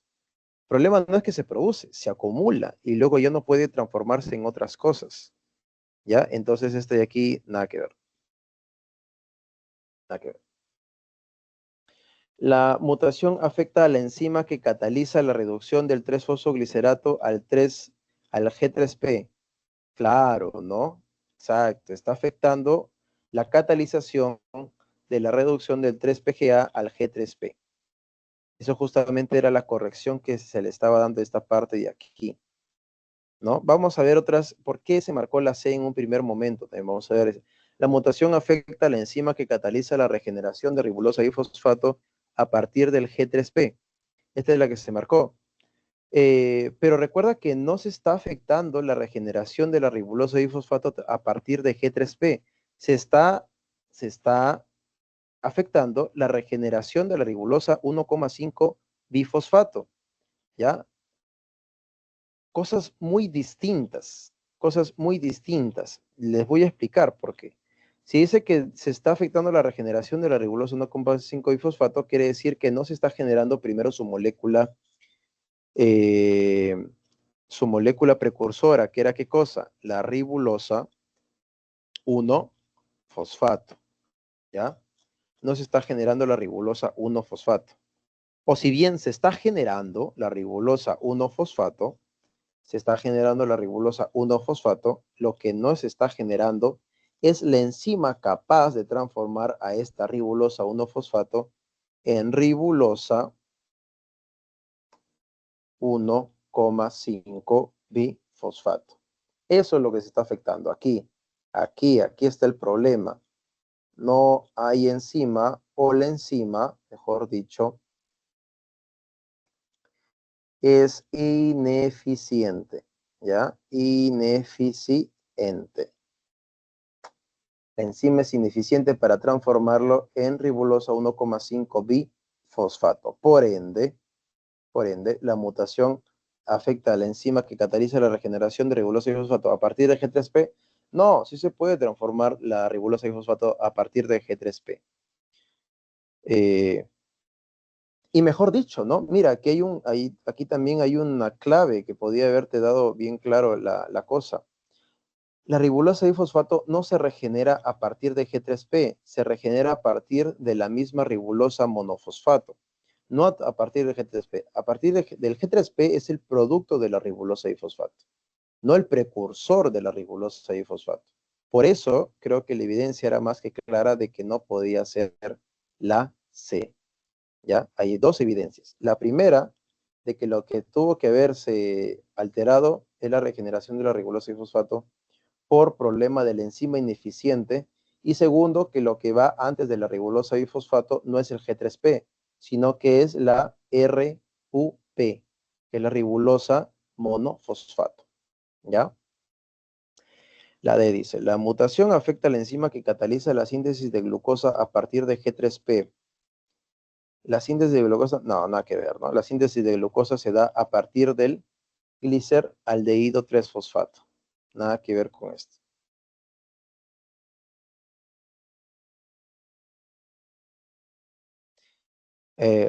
La E dice, la mutación afecta a la enzima que cataliza la fotólisis de la nada que ver, ¿no? Fotólisis del agua, ¿en dónde está? En la parte de la fase luminosa. Esto es obligatoriamente fase oscura. Nada que ver. Bien, entonces ahí tenemos la respuesta de la 9. Ya, mutación en la planta que afecta la regeneración de la ribosa. Clave la B. Ya les di la sustentación de por qué. Número 10. La glucólisis es un proceso, un ratito,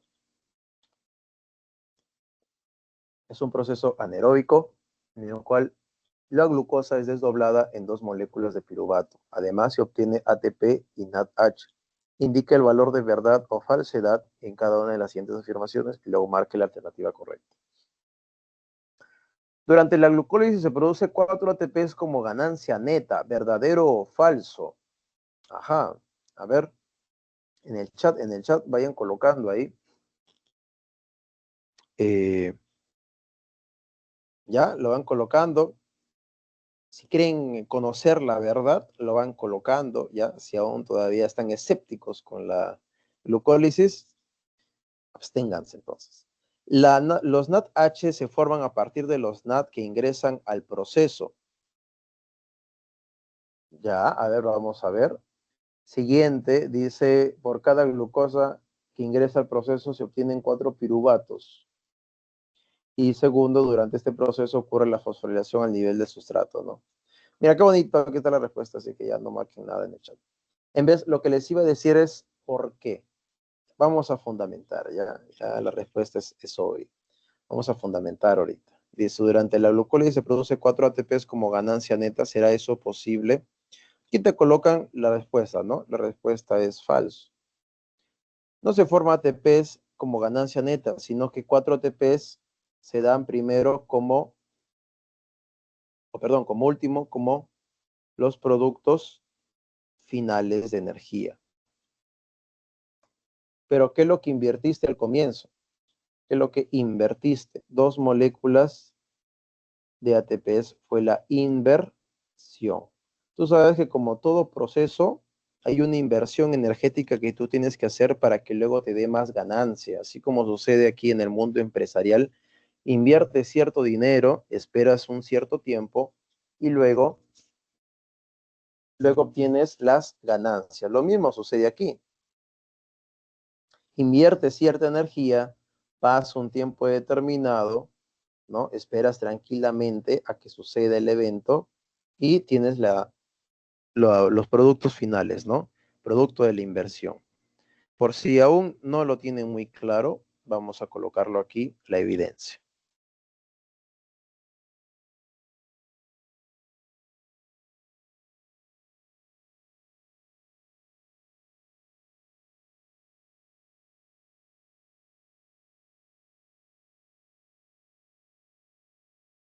Está.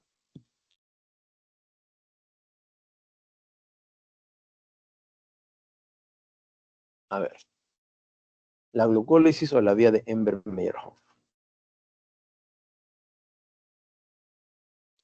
¿Listo? Vean entonces esta imagen de aquí, toda piltrafa, ¿no? Ya, bueno, es la imagen que nos dieron, pues, ¿qué le vamos a hacer? La inversión, ahí está, ¿no? La inversión, todo el mundo lo puede ver, ahí está. 2 moléculas de ATP. Perdón. 2 moléculas de ATP. Para luego transformarse en ADP.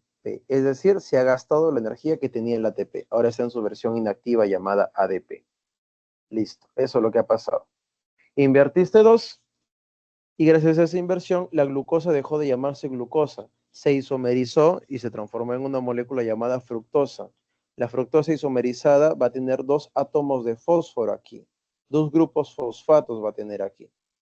¿Cómo se llaman esos grupos fosfatos? ¿En qué número de los carbonos está? Está en cada extremo. como la glucosa tiene 6 carbonos, va a tener el fósforo en el carbono 1 y el fósforo en el carbono 6. Como está isomerizado, deja de llamarse glucosa y se llama fructosa. ¿Y cómo se va a llamar ahora entonces? Se va a llamar fructosa 1,6 bifosfato. ¿Ya? Fructosa 1,6 bifosfato. Esta fructosa 1,6 bifosfato, como le sucede a todas las moléculas grandes que se creen soberbias, van a comenzar a inestabilizarse por tanto poder energético que van a tener. Entonces, de los 6 carbonos que tenía, se va a romper. Y cada una de las moléculas ahora que van a salir, van a tener solamente 1, 2 y 3 carbonos. 1, 2 y 3 carbonos. ¿Ya? Cada uno de ellos no han perdido su fósforo, por si acaso. Lo tienen, ¿ah? De hecho, se llama gliceraldehído 3 fosfato. ¿En dónde está el fósforo ahora? ¿Está en el carbono 1? No. ¿En el carbono 2? Tampoco. Está en el carbono 3. Aquí está, ¿no? 1, 2, 3. Por eso se llama gliceraldehído 3 fosfato. Gliceraldehído 3 fosfato. Ahora, este gliceraldehído 3 fosfato nuevamente se va a transformar. Ahora sí esta molécula vas a romperla un poquito. Vas a quitarle tal vez aquí unos electrones de más. ¿Ya? Aquí, por ejemplo, tiene asociado unos electrones, unos hidrógenos. Eso de ahí le vas a quitar. Ya, le vas a quitar entonces esos hidrógenos. Y lo que va a suceder entonces ahora es de que esta molécula gliceraldehído 3 fosfato, como le vas a quitar esto que le estoy colocando, quitas, ya, lo quitas, lo vas a catabolizar, y esa catabolización va a hacer de que se libere energía. ¿Qué energía se va a liberar? Dos formas de energía. Vas a tener la energía en forma de NADH y vas a tener la energía en forma de ATP, ¿ya? Energía en forma de NADH y energía en forma de ATP. Entonces, si invertiste dos moléculas de ATP,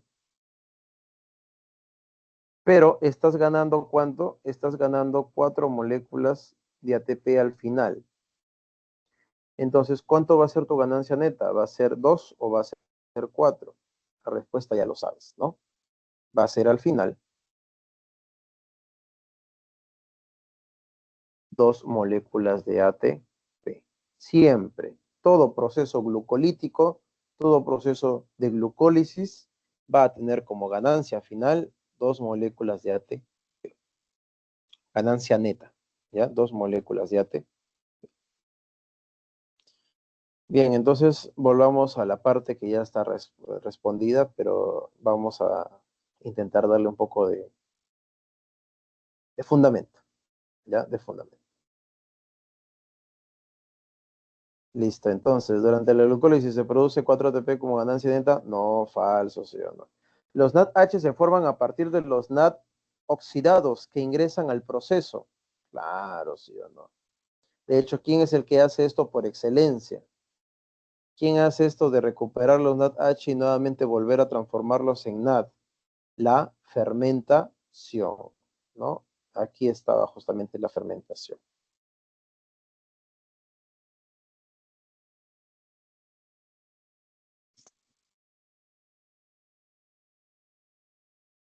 A ver.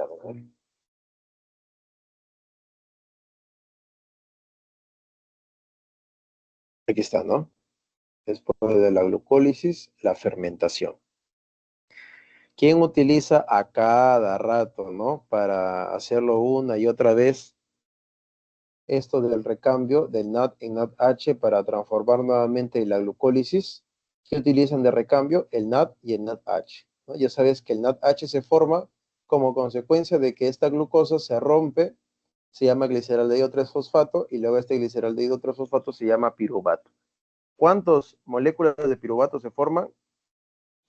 2 moléculas de piruvato. Ya aquí están las 2 moléculas de piruvato. Entonces, consecuencia de haber formado estas 2 moléculas de piruvato, se va a transformar en NADH2. Ese NADH2 necesita transformarse nuevamente en NAD para que pueda seguir nuevamente el proceso de glucólisis. Pero para eso el ácido pirúvico o el piruvato necesita transformarse en otra molécula tóxica llamada el ácido láctico. Y de esa manera ya gastaste la energía y otra vez se llama NAD. Y este NAD nuevamente entra a la glucólisis y así sucesivamente. Una y otra vez. Listo. Entonces, ¿eso será falso o verdura? Eso es falso. Perdón, verdadero, ¿no? Luego dice, por cada glucosa que ingresa al proceso se obtienen 4 piruvatos. Ya hablamos de eso, ¿no? Ya no hay más que darle. Nada que ver.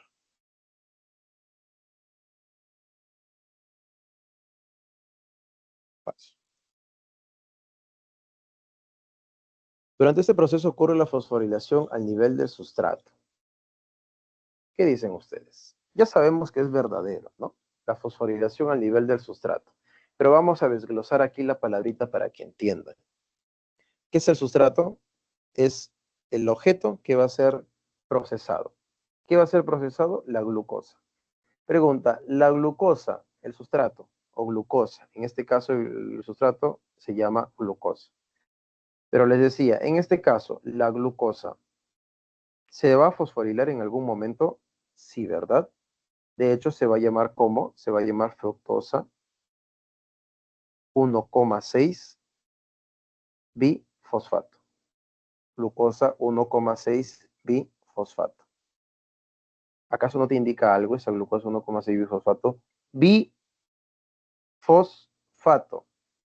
Y la P lo cambias por la F, fosfato. Ya está. ¿Se está qué cosa? Fosforilando. Profe, pero aquí dice fructosa. Acá estamos hablando de glucosa. Es que la glucosa es prácticamente lo mismo que la fructosa. ¿Ya? Solo que son isómeros. Isómeros son moléculas que cambian solamente el orden espacial que tienen sus átomos. Pero al final la composición sigue siendo la misma. La fructosa, si tú averiguas, la fructosa es C6H12O6.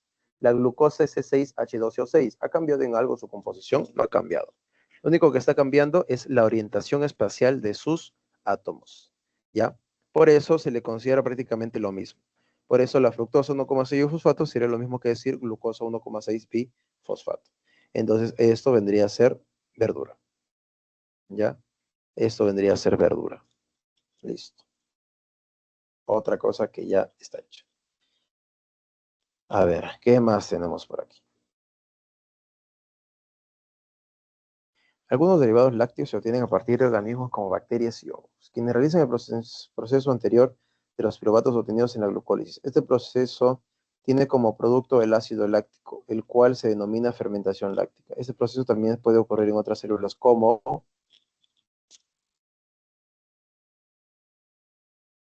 A ver, vamos entonces descifrando aquí.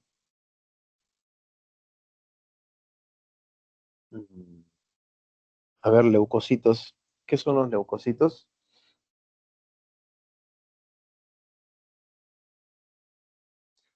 Leucocitos son los glóbulos blancos.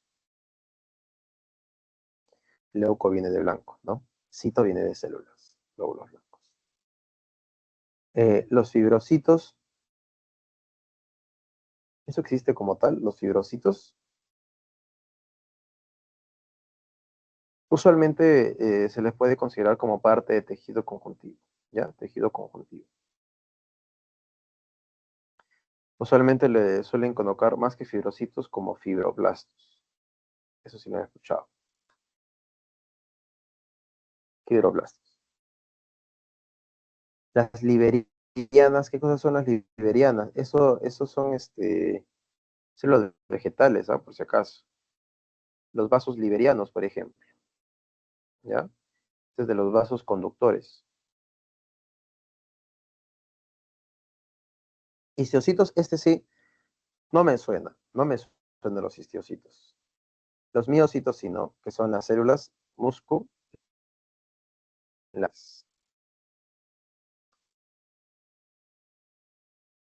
¿Ya? Entonces, acorde a ello, ¿cuál sería entonces la más cercana, por así decirlo?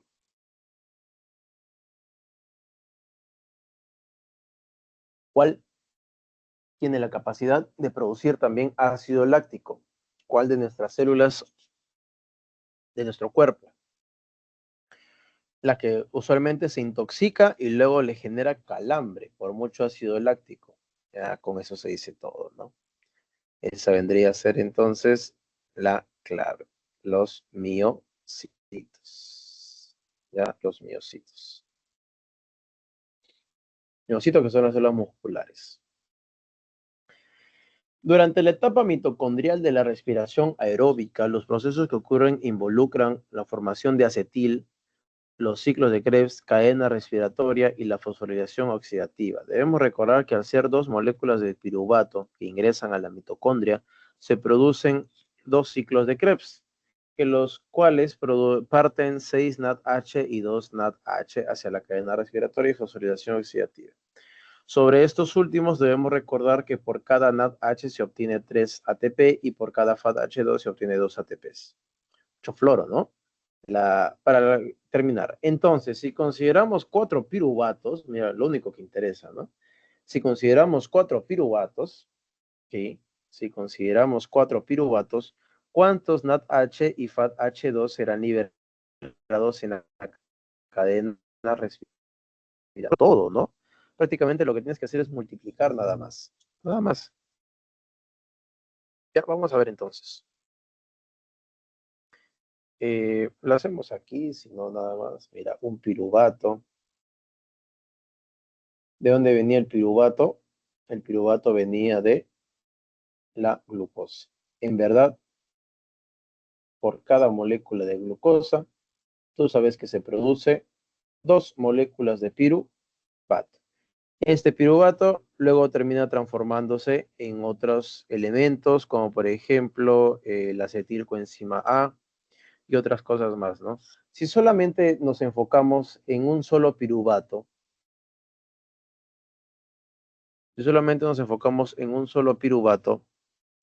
ese piruvato va a producir, si solamente nos enfocamos en un solo piruvato,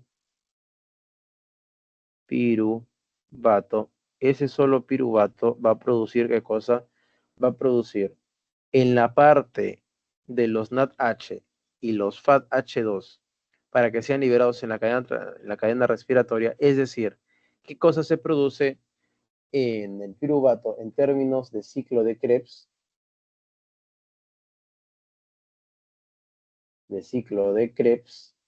Ya que se va a producir ahí, se va a producir 3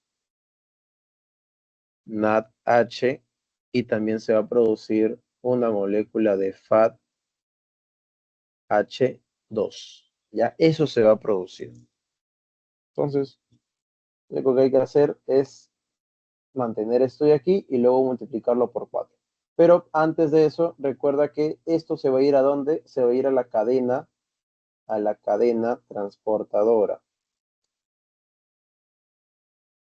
Si no te has aprendido muy bien cuál es el fundamento de la cadena transportadora, imagínatelo como si fuera una casa de cambio. ¿Por qué una casa de cambio, profe? Porque es como si agarraras y cambiaras tus soles por dólares. Agarraras y cambiaras tus yenes, tus yuans, por ejemplo, por dólares, ¿no?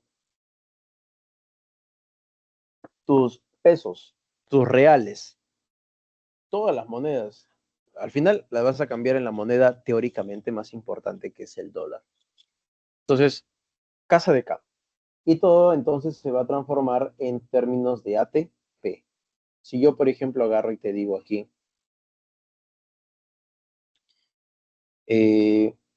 una molécula de NADH, ¿cuántos ATP se van a encargar de producir? Y segundo, una molécula de FADH2, ¿cuántos ATP va a producir? Vamos a ver, ¿no? Una molécula de NADH produce, ¿cuántos ATP? Produce 3 moléculas de ATP. Y el de FADH2, ¿cuántas moléculas de ATP va a producir? 2 moléculas de ATP. ¿Listo? Entonces ya está eso de ahí. Si por un piruvato se produjo 3 NADH y un FADH2, y eso en términos de ATP es esto de aquí, lo único que queda es multiplicarlo. Si por 1 me genera 3, es decir, todo lo que quiera saber sobre el NaDH, debo multiplicarlo por 3. Ya, esto lo multiplico por 3. ¿Y eso cuánto me sale en términos de ATP? Me sale 9 ATPs. Ya, me sale 9 ATPs. Listo. Y si yo quisiera hablar de un NaDH nada más, ¿cuántos ATP me van a salir de aquí? Me van a salir solamente 2 moléculas de ATP. ¿Listo? Ya. Ahora, lo que te está pidiendo la pregunta no es en términos de ATP, por suerte. Lo que te está pidiendo solamente es NADH y FADH2 si son 4 piruvatos. Si por un piruvato ya tengo aquí 3 y 1, lo único que tengo que hacer es multiplicarlo por 4. Si por 1 tengo esto, por 4, 3 por 4, 12. Acá hay 2 que tienen 2. Pero ¿cuál sería la respuesta correcta? La letra D, ¿no? Y eso justamente sería la figura. Re sencillo. Re sencillo. Mira. Listo. Listo. Ajá, vamos aquí bajando. Dice, durante la fosforilación oxidativa, la actividad de la ATP sintasa se sustenta en el paso de protones desde una cámara externa hacia la matriz mitocondrial en un proceso denominado quimiósmosis, que permite la formación de ATP gracias al gradiente de protones que se produce. Se afirma que los protones provenientes del NADH nos permite obtener 3 moléculas de ATP, mientras que los protones provenientes del FADH2 nos permite obtener solamente 2 moléculas de ATP. Si tenemos entonces, dice protones de 8 NADH, ¿cuántos ATPs se formarán a partir de ellos? Hay que multiplicar, nada más. El triple. Cada NADH equivale al triple. Si yo tengo 8, 8 por 3, se acabó la historia, ¿no? Se acabó la historia.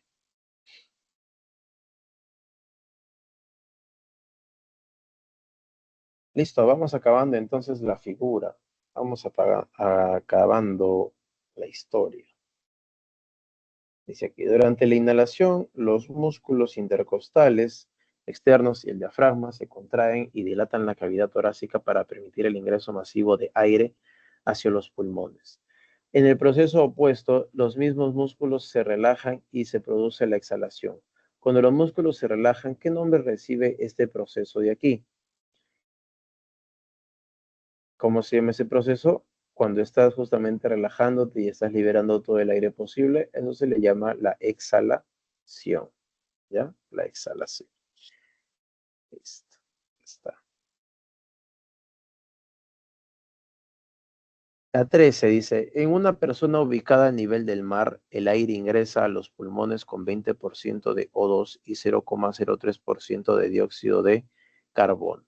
Es decir, es bajísimo. Si una persona viaja a 3.500 metros de altura, es posible que sufra un mal de altura y soroche, lamentablemente acompañado de un edema pulmonar con dificultad respiratoria severa, presión y dolor de pecho, palpitaciones, fatiga y un color azulado en los labios, borde en las orejas y las uñas. Considerando el texto anterior, determina el valor de la verdad o falsedad de los siguientes enunciados. El porcentaje de oxígeno que inspiraba estaba por debajo del 20%. La coloración azulada denotaba alta concentración de oxígeno en la sangre. Y la 3 será necesaria asistencia médica si no se manifiesta mejoría.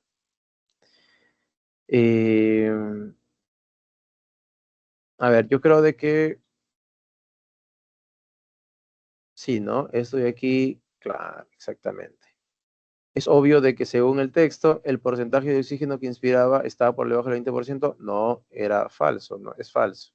Lo que inspiraba estaba aproximadamente entre 20 o tal vez por encima de ello, pero no por debajo del 20%.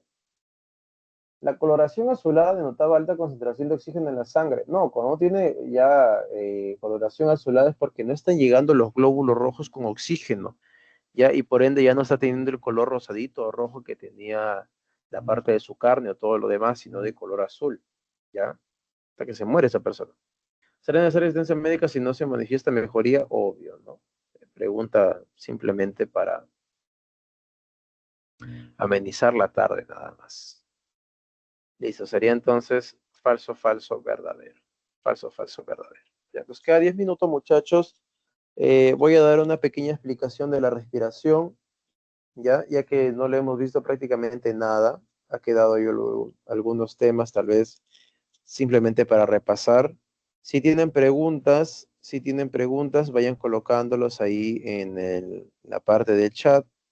Si no, simplemente ya yo acabo aquí con la explicación y ya con eso terminaríamos el tema, ¿ya? Vamos a ver entonces la parte. Profesor, Dime. ¿me puedes explicar un poco sobre el sistema de lanzaderas? Claro, el sistema de lanzaderas es un sistema que se genera debido a que ciertas moléculas energéticas que necesitan transformarse en ATP no se encuentran dentro de la mitocondria, se encuentran fuera de la mitocondria.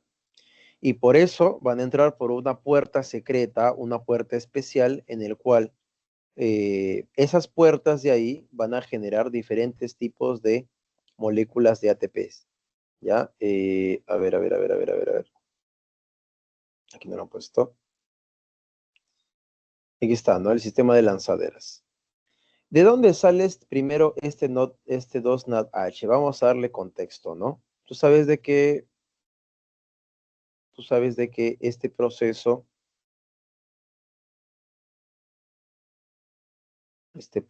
de aquí, el de la glucólisis, dio como origen, ¿qué cosa? La inversión de 2 moléculas de ATP, ya, se ganó 4 moléculas de ATP y al final, ¿qué es lo que resultó? En 2 moléculas de ATP de manera neta, ¿no? Esta fue la ganancia neta. 2 moléculas de ATP. Ahora, estas 2 moléculas de ATP que tú estás viendo por aquí, ¿ya? No solamente fueron el resultado final, también qué cosa se generó, 2NADH. 2NADH. Y este 2NADH, lamentablemente, se encuentra fuera de la mitocondria, no está dentro de la mitocondria. Ya está en el citosol, está en el citoplasma. Si nosotros, por ejemplo, vemos aquí la figura, si vemos aquí la figura, aquí están los glúcidos. ¿Te acuerdas que de los glúcidos se forma el ácido pirúvico, también llamado el piruvato, producto de la glucólisis? Cuando se formó este ácido pirúvico, ya se formó el ATP y ya se formó el 2NADH. Y este 2NADH, ¿en dónde están? Están fuera de la mitocondria, están aquí, mira, en este entorno. Y este entorno vendría a ser el citoplasma o citosol, como quieras llamarlo. Entonces, ¿el NADH puede ingresar por aquí? ¿Puede ingresar? No, es una molécula muy pesada, extremadamente pesada, ¿ya? Como no puede pasar entonces la molécula de NADH, tiene que dejar sus electrones. Tiene que dejar sus electrones porque eso es lo más valioso que tiene el NADH. ¿En dónde se lo va a dejar? Aquí lo va a dejar, en la cadena transportadora de electrones. ¿Te acuerdas que te dije que la cadena transportadora de electrones era como una casa de cambio? Ya, entonces este NADH va a dejar sus electrones en la casa de cambio, pero no va a entrar en cualquier puerta, va a entrar por una puerta especial, ¿ya? Y esas puertas especiales se le llama sistema de lanzaderas, y justamente van a estar por aquí, ¿no? Mejor color así original. Aquí, por ejemplo, vas a tener una puerta y por aquí vas a tener otra puerta. Por aquí va a dejar entonces sus electrones. Si lo deja por la vía llamada glicerol 3-fosfato, por la vía glicerol 3-fosfato, el NADH va a recibir o puede otorgar como máximo 2 electrones por molécula de NADH. Pero si lo deja por la vía del malato aspartato, este le da mucho más beneficios. ¿Por qué? Porque por cada molécula de NADH va a poder liberar 3 moléculas de ATP, ¿ya? Entonces aquí nuevamente vuelvo a repetir, si va por la vía del malato aspartato,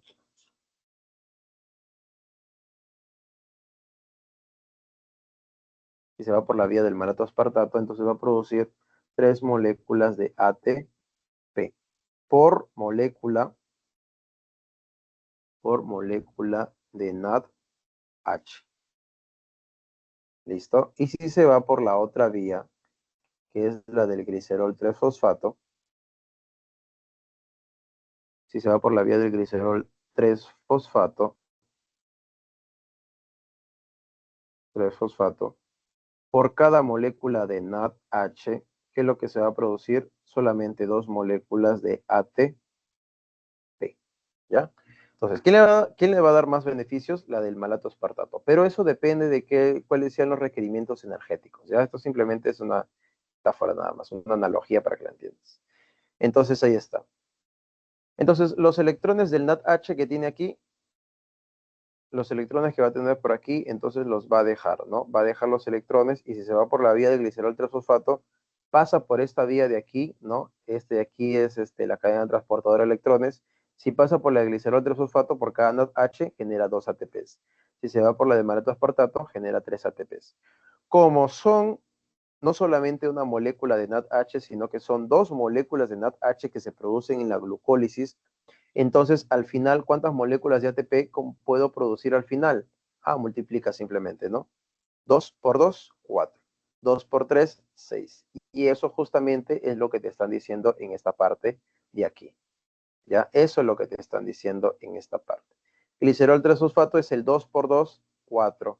Y la del malato aspartato, esa de ahí es 2 por 3, 6. ¿Ya? ¿Se entiende la figura entonces? Sí, profesor. Ya, listo. Muy bien. Si hay Profesor, preguntas. Dime. eh, tenían valores de 32 y 34, creo, ¿no? Pero como lo aumentaba, resultaban 36 y 38. Ajá, exacto. Quédate con un valor fijo de 32. Ese 32, si le sumas 4, 36, el otro 32 y 6, 38. ¿Ya? Esa va a ser la figura. Usualmente se maneja así.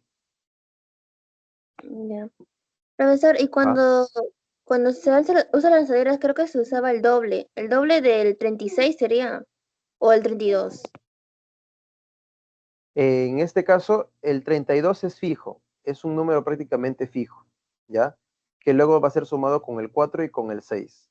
El doble es esto de aquí, el doble del ATP. ¿Te acuerdas?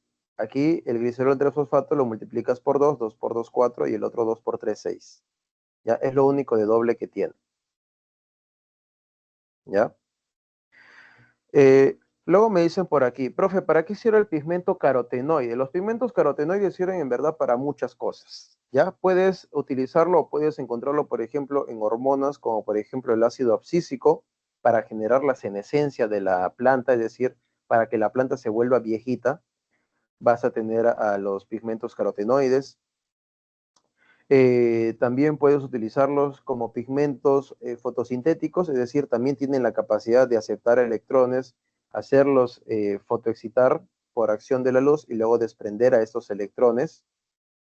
Y también sirven como antioxidantes, ¿no? Al menos para nosotros, porque también estos carotenoides tienen la capacidad de bloquear la luz solar y de esa manera proteger de la radiación a la planta, ¿ya? Para eso sirven los pigmentos carotenoides.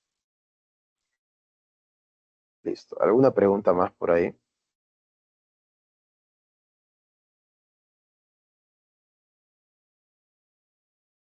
Todo claro, todo correcto.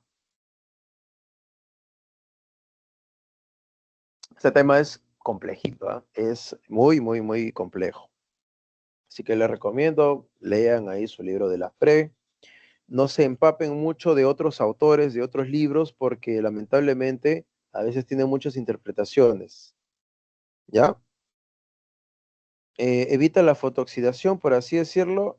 Sí, claro, ¿no? Le puede llamar fotooxidación. Foto por la luz, oxidación por los radicales libres que puede generar la luz. ¿Ya? Entonces sí, se puede decir así. ¿Ya? Entonces, como les estaba diciendo, muchachos, ¿ya? Principalmente con libro de la PRE. No es para hacer cherry ni nada de eso, sino que por su preparación, a veces el libro de la agraria maneja otros datos, a veces el libro de Trilce maneja otros datos, y eso los puede confundir más todavía. ¿Ya? ¿Qué más? Por parte de los ciclos metabólicos, como el ciclo de Krebs o ciclo de Calvin, les recomiendo que no se memoricen esas palabras y tampoco intenten rapear el rap del ciclo de Krebs, ¿ya? Eso de ahí simplemente son palabras, moléculas que van a tener complejidad, pero que no garantizan en ningún momento que te vayan a venir en algún tipo de prueba, Ya, simplemente son moléculas que están presentes en el ciclo que al final todas tienen la misma función, producir energía o absorber la energía. Por ejemplo, del ciclo de Krebs, prácticamente ninguna de las moléculas termina siendo relevante para aprenderlas, más que el oxalacetato tal vez y el citrato, nada más. De ahí, si hablamos de la parte del ciclo de Calvin, de la fotosíntesis, la que sí o sí tienes que saber es la del fosfogliceraldehído. Sí o sí, fosfogliceraldehído. ¿Qué más debes saber? Debes saber, por ejemplo, la ribulosa 1,5 bifosfato. ¿Qué más debes saber aparte de ello? La rubisco, ¿ya? La molécula llamada rubisco o la enzima llamada rubisco. Eso sí es fundamental. Las otras moléculas, si bien te han colocado aquí en la pregunta de la pre, vendría a ser un poco más rebuscado, ¿ya? Un poquito más rebuscado. No considero de que te podría venir eso en una admisión. Bien, muchachos, siendo entonces 6 en punto, yo paso a despedirme. Ya, muchas gracias con todos. Si no hay otra duda adicional, eso sería todo por mi parte, ¿ya? Hasta la próxima semana, muchachos. Cuídense.